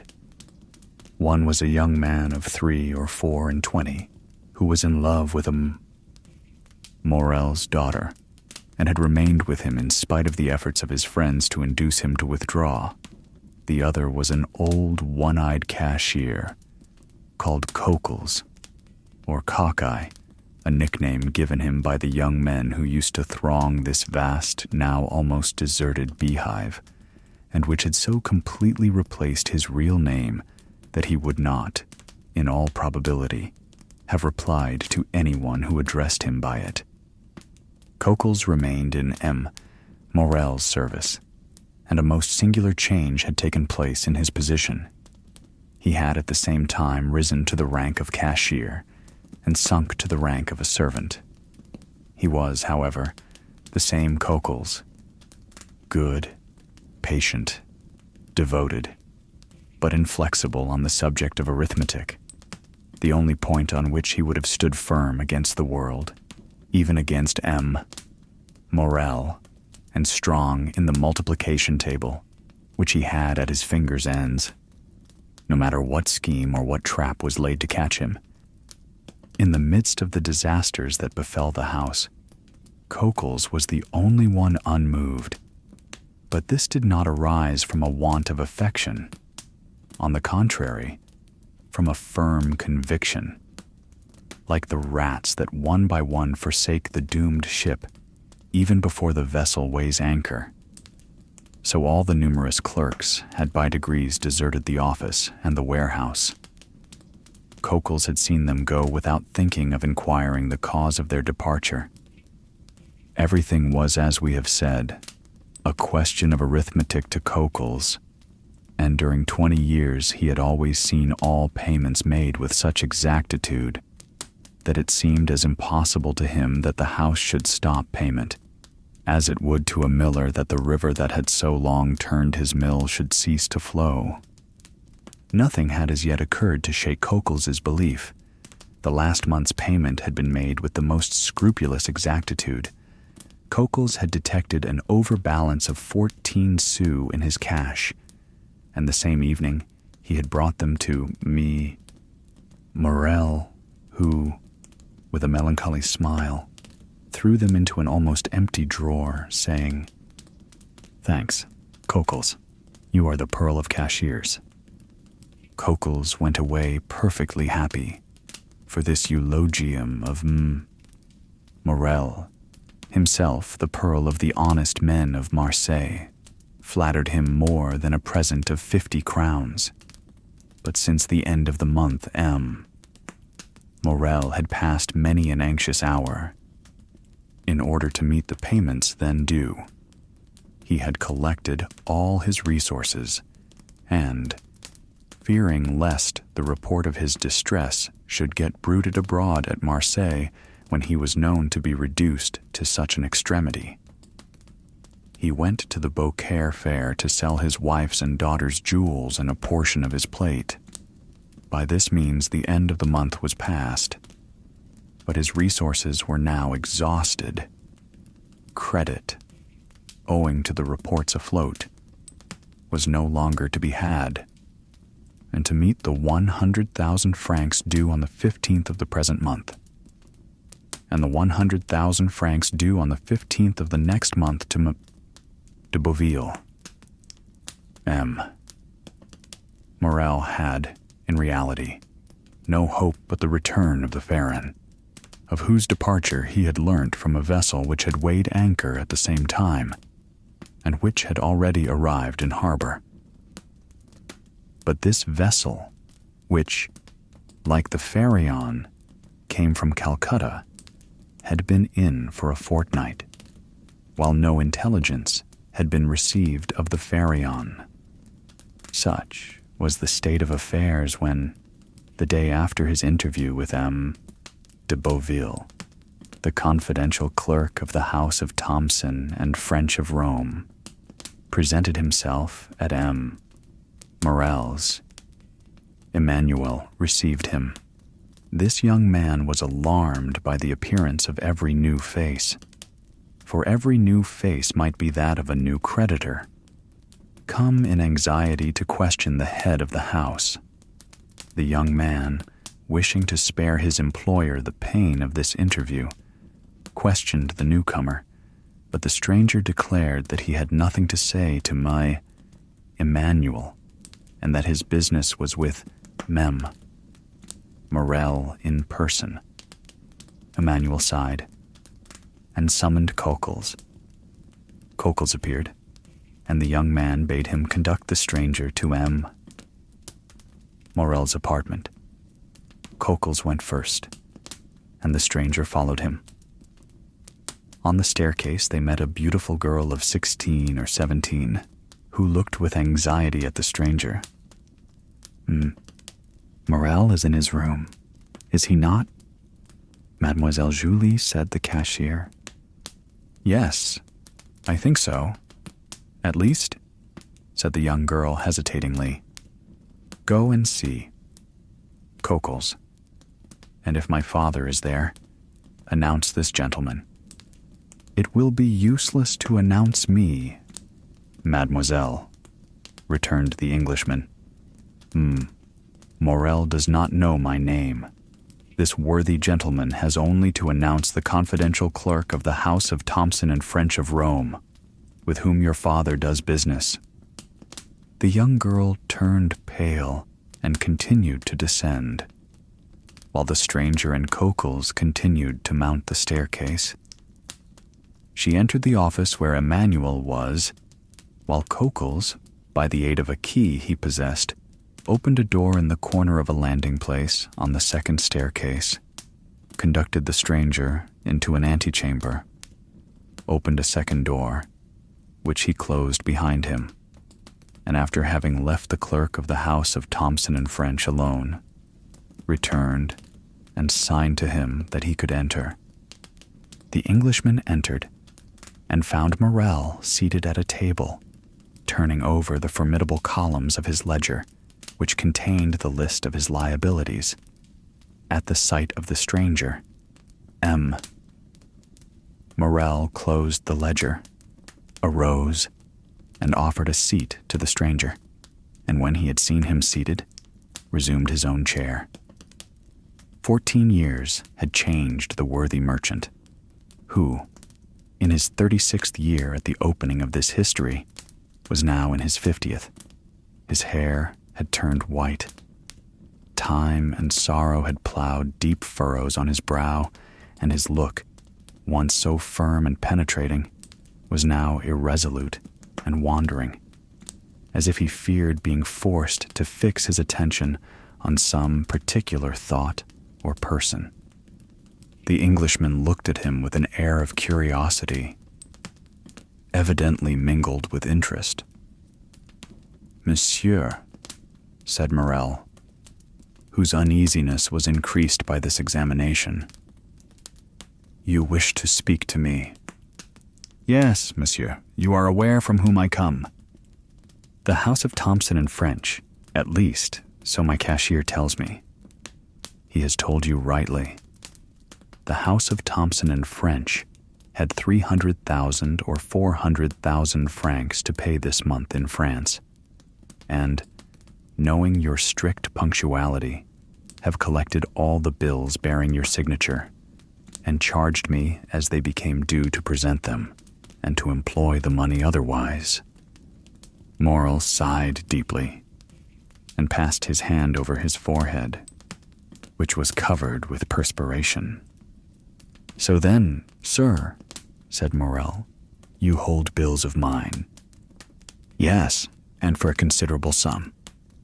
What is the amount? Asked Morrel with a voice he strove to render firm. Here is, said the Englishman, taking a quantity of papers from his pocket. An assignment of 200,000 francs to our house by M. de Beauville, the inspector of prisons, to whom they are due. You acknowledge, of course, that you owe this sum to him. Yes, he placed the money in my hands at 4.5% nearly 5 years ago. When are you to pay? Half the 15th of this month, half the 15th of next. Just so. And now here are 32,500 francs payable shortly. They are all signed by you, and assigned to our house by the holders.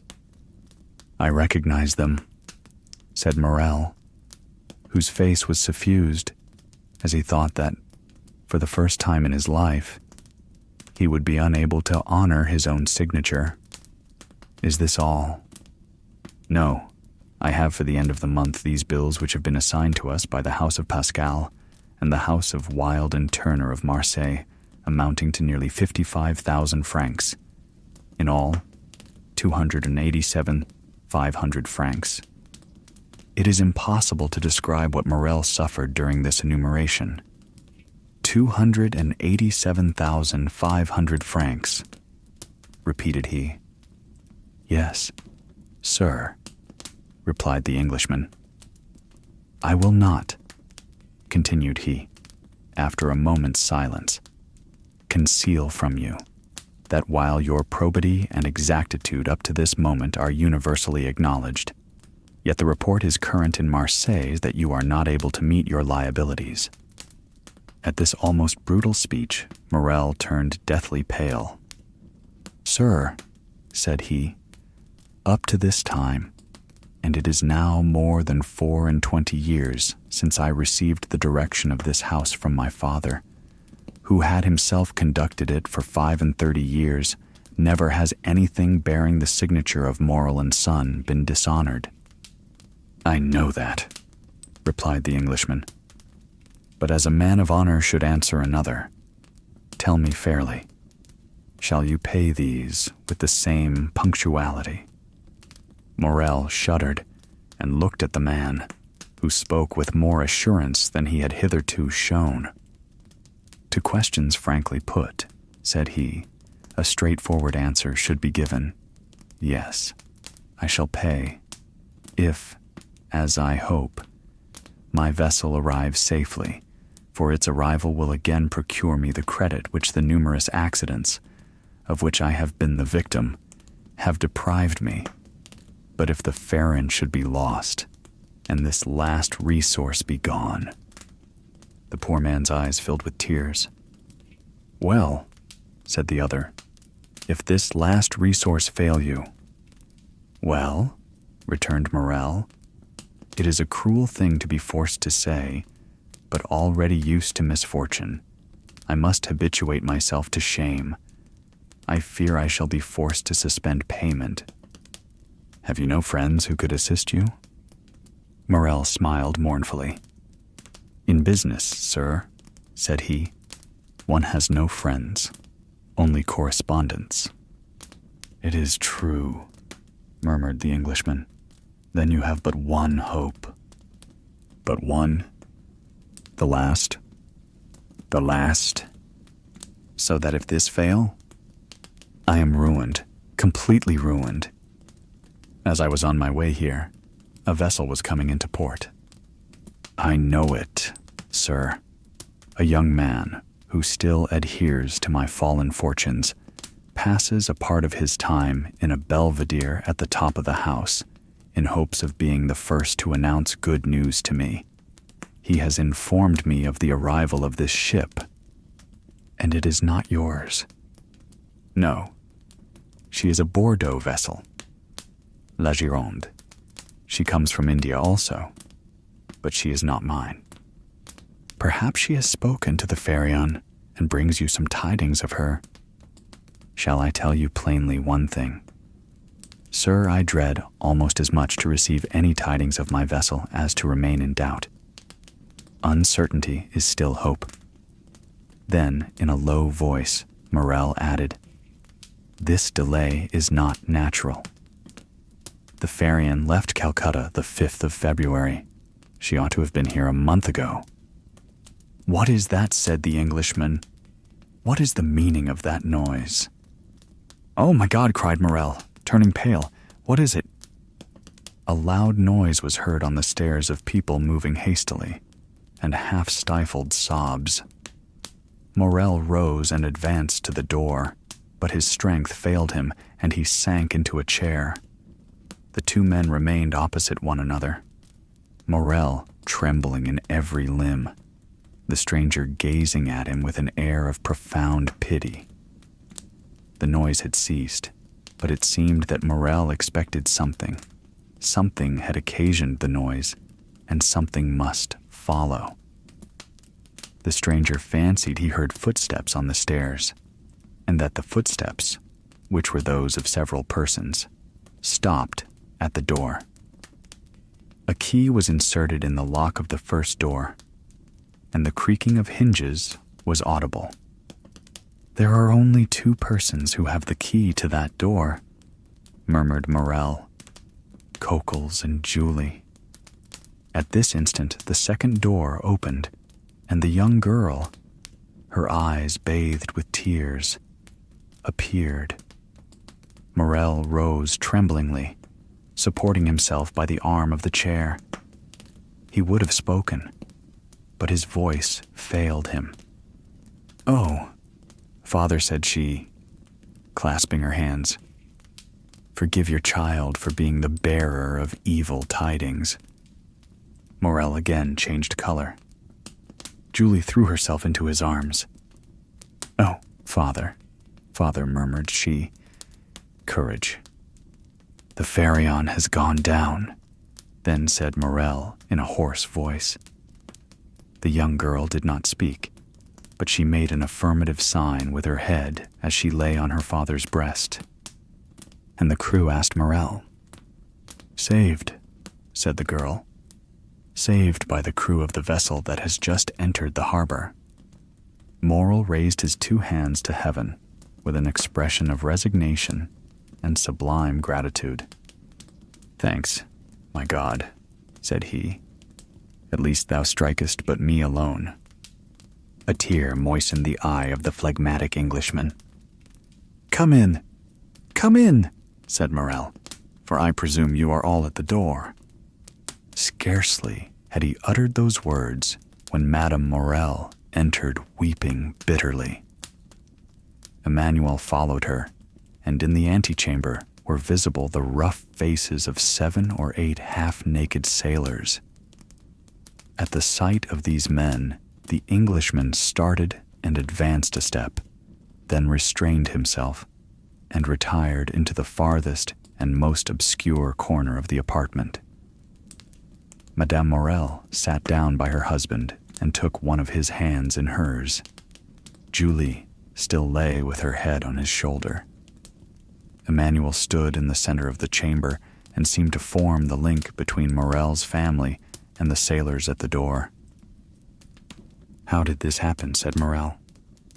"Draw nearer. Penelon," said the young man, "and tell us all about it."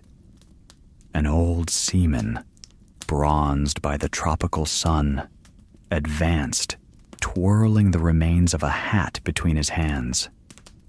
"Good day,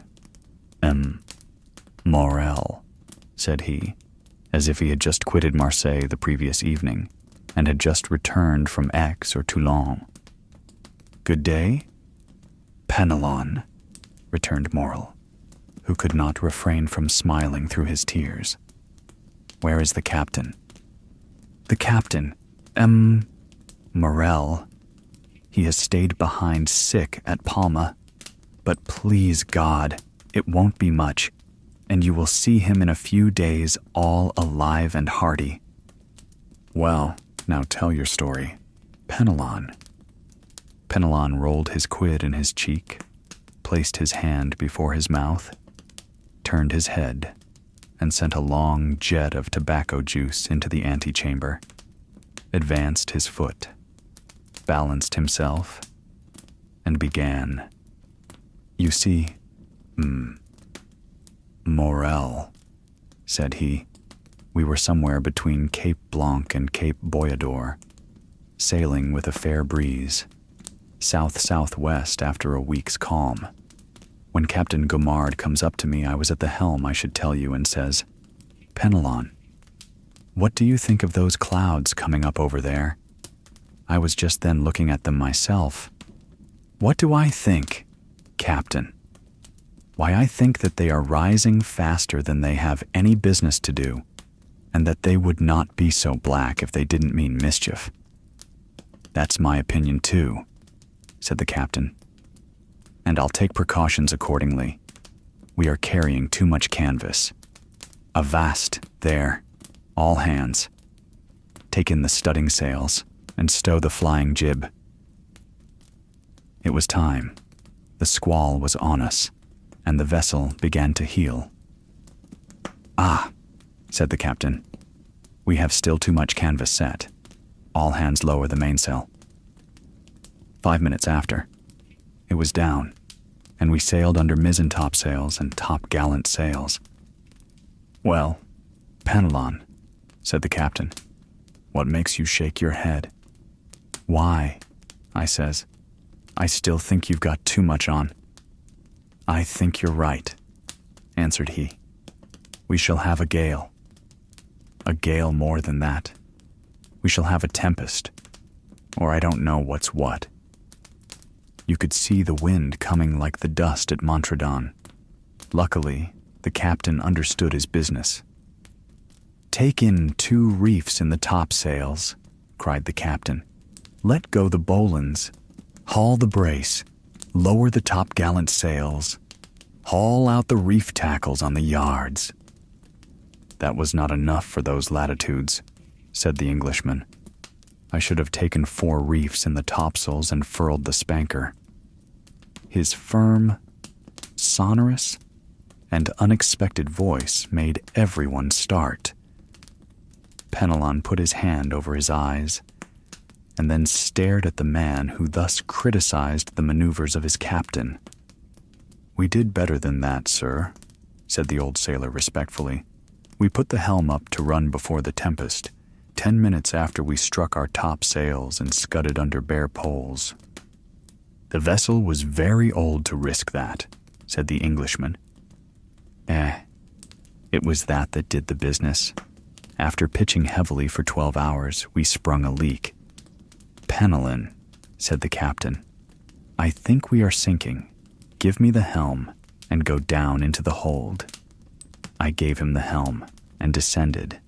There was already 3 feet of water.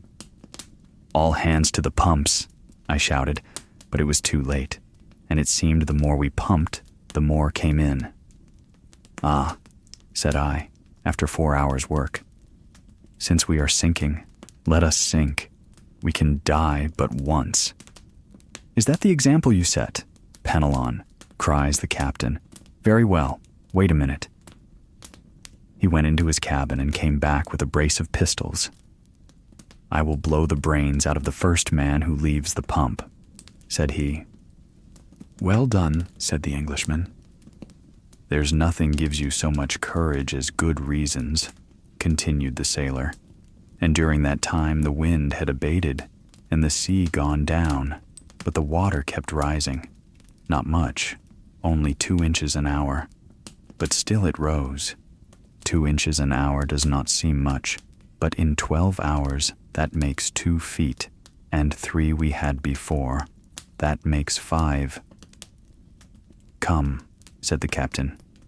"We have done all in our power, and Morrel will have nothing to reproach us with. We have tried to save the ship. Let us now save ourselves. To the boats, my lads, as quick as you can." "Now," continued Penelon, "you see, Morrel, a sailor, is attached to his ship, but still more to his life, so we did not wait to be told twice. The more so, that the ship was sinking under us, and seemed to say, 'Get along, save yourselves.' We soon launched the boat, and all 8 of us got into it. The captain descended last, or rather, he did not descend. He would not quit the vessel, so I took him round the waist and threw him into the boat, and then I jumped after him. It was time, for just as I jumped, the deck burst with a noise like the broadside of a man of war. 10 minutes after she pitched forward, then the other way, spun round and round, and then goodbye to the Farron. As for us, we were 3 days without anything to eat or drink, so that we began to think of drawing lots who should feed the rest. When we saw La Gironde, we made signals of distress. She perceived us, made for us, and took us all on board. There now. Morrel, that's the whole truth. On the honor of a sailor, is not it true? You fellows there." A general murmur of approbation showed that the narrator had faithfully detailed their misfortunes and sufferings. Well, said Morrel, "I know there was no one in fault but destiny. It was the will of God that this should happen. Blessed be his name. What wages are due to you?" "Oh, don't let us talk of that. Morrel." "Yes, but we will talk of it. Well, then 3 months, said Penelon. Coquels, pay 200 francs to each of these good fellows, said Morrel. At another time, added he, I should have said, give them, besides, 200 francs over as a present, but times are changed, and the little money that remains to me is not my own. So do not think me mean on this account. Penelon turned to his companions and exchanged a few words with them. As for that, Morrel, said he, again turning his quid. As for that. As for what? The money? Well, we all say that 50 francs will be enough for us at present, and that we will wait for the rest. Thanks, my friends. Thanks, cried Morrel gratefully. Take it, and if you can find another employer, enter his service. You are free to do so. These last words produced a prodigious effect on the seaman. Penelon nearly swallowed his quid. Fortunately, he recovered. What?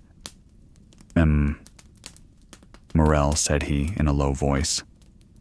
You send us away. You are then angry with us. No, said Morrel. I am not angry. Quite the contrary. And I do not send you away. But I have no more ships, and therefore I do not want any sailors. No more ships, returned Penelon. Well, then, you'll build some. We'll wait for you. I have no money to build ships with, Penelon, said the poor owner mournfully, so I cannot accept your kind offer. No more money, then you must not pay us. We can scud, like the Farron, under bare poles. Enough, cried Morrel, almost overpowered. Leave me, I pray you. We shall meet again in a happier time. Emmanuel, go with them, and see that my orders are executed. At least, we shall see each other again, Morrel asked Penelon. Yes, I hope so, at least. Now go. He made a sign to Coquels, who went first. The seaman followed him, and Emmanuel brought up the rear. Now, said the owner to his wife and daughter, leave me. I wish to speak with this gentleman. And he glanced towards the clerk of Thomson and French, who had remained motionless in the corner during this scene, in which he had taken no part, except the few words we have mentioned. The two women looked at this person whose presence they had entirely forgotten, and retired. But, as she left the apartment, Julie gave the stranger a supplicating glance, to which he replied by a smile that an indifferent spectator would have been surprised to see on his stern features. The two men were left alone. Well, sir, said Morrel, sinking into a chair, you have heard all, and I have nothing further to tell you. I see, returned the Englishman, that a fresh and unmerited misfortune has overwhelmed you, and this only increases my desire to serve you. Oh, sir, cried Morrel. Let me see, continued the stranger. I am one of your largest creditors. Your bills, at least, are the first that will fall due. Do you wish for time to pay? A delay would save my honor, and consequently my life. How long a delay do you wish for? Morrel reflected. 2 months, said he. I will give you 3, replied the stranger. But, asked Morrel, will the house of Thomson and French consent? Oh, I take everything on myself. Today is the 5th of June. Yes. Well, renew these bills up to the 5th of September, and on the 5th of September at 11 o'clock, the hand of the clock pointed to 11. I shall come to receive the money. I shall expect you, returned Morrel. "And I will pay you, or I shall be dead." These last words were uttered in so low a tone that the stranger could not hear them. The bills were renewed, the old ones destroyed, and the poor ship owner found himself with 3 months before him to collect his resources. The Englishman received his thanks with the phlegm peculiar to his nation, and Morrel, overwhelming him with grateful blessings, conducted him to the staircase. The stranger met Julie on the stairs. She pretended to be descending, but in reality, she was waiting for him. "Oh, sir," said she, clasping her hands. "Mademoiselle," said the stranger, "one day you will receive a letter signed Sinbad the Sailor. Do exactly what the letter bids you, however strange it may appear." "Yes, sir," returned Julie. "Do you promise?" "I swear to you I will." "It is well. Adieu, mademoiselle. Continue to be the good, sweet girl you are at present, and I have great hopes that heaven will reward you by giving you Emmanuel for a husband." Julie uttered a faint cry, blushed like a rose, and leaned against the baluster. The stranger waved his hand and continued to descend. In the court he found Penelon, who, with a rouleau of 100 francs in either hand, seemed unable to make up his mind to retain them. "Come with me, my friend," said the Englishman. "I wish to speak to you." And so ends part 6 of the Count of Monte Cristo. Through these chapters, we have witnessed the birth of a legend. At the Pont du Gard Inn, Edmond Dantès, hidden behind the calm mask of a priest, uncovered every thread of treachery that bound his past. The names of his betrayers, Danglars, Fernand, and Villefort, now burn in his memory like marks of fate. Yet amid this storm of vengeance, his heart still remembers kindness, and he proves it by saving the life and honor of Monsieur Morrel, the one man who once believed in him. As the ship Pharaon miraculously returns to the harbor, and the Morrel family is restored from despair to joy, Edmond quietly disappears, his mission of gratitude complete. Now, with his old life buried and the world believing Edmond Dantès is dead, only the Count of Monte Cristo remains. In our next episode, Part 7, the Count will step into Parisian high society, elegant, mysterious, and powerful, where his grand plan of justice and retribution will begin to unfold. Thank you for listening to SleepyPanda, where timeless stories whisper you gently into dreams. If you enjoyed tonight's reading, don't forget to like, subscribe, and join us for Part 7 of the Count of Monte Cristo. Until then, may your heart be light and your sleep peaceful.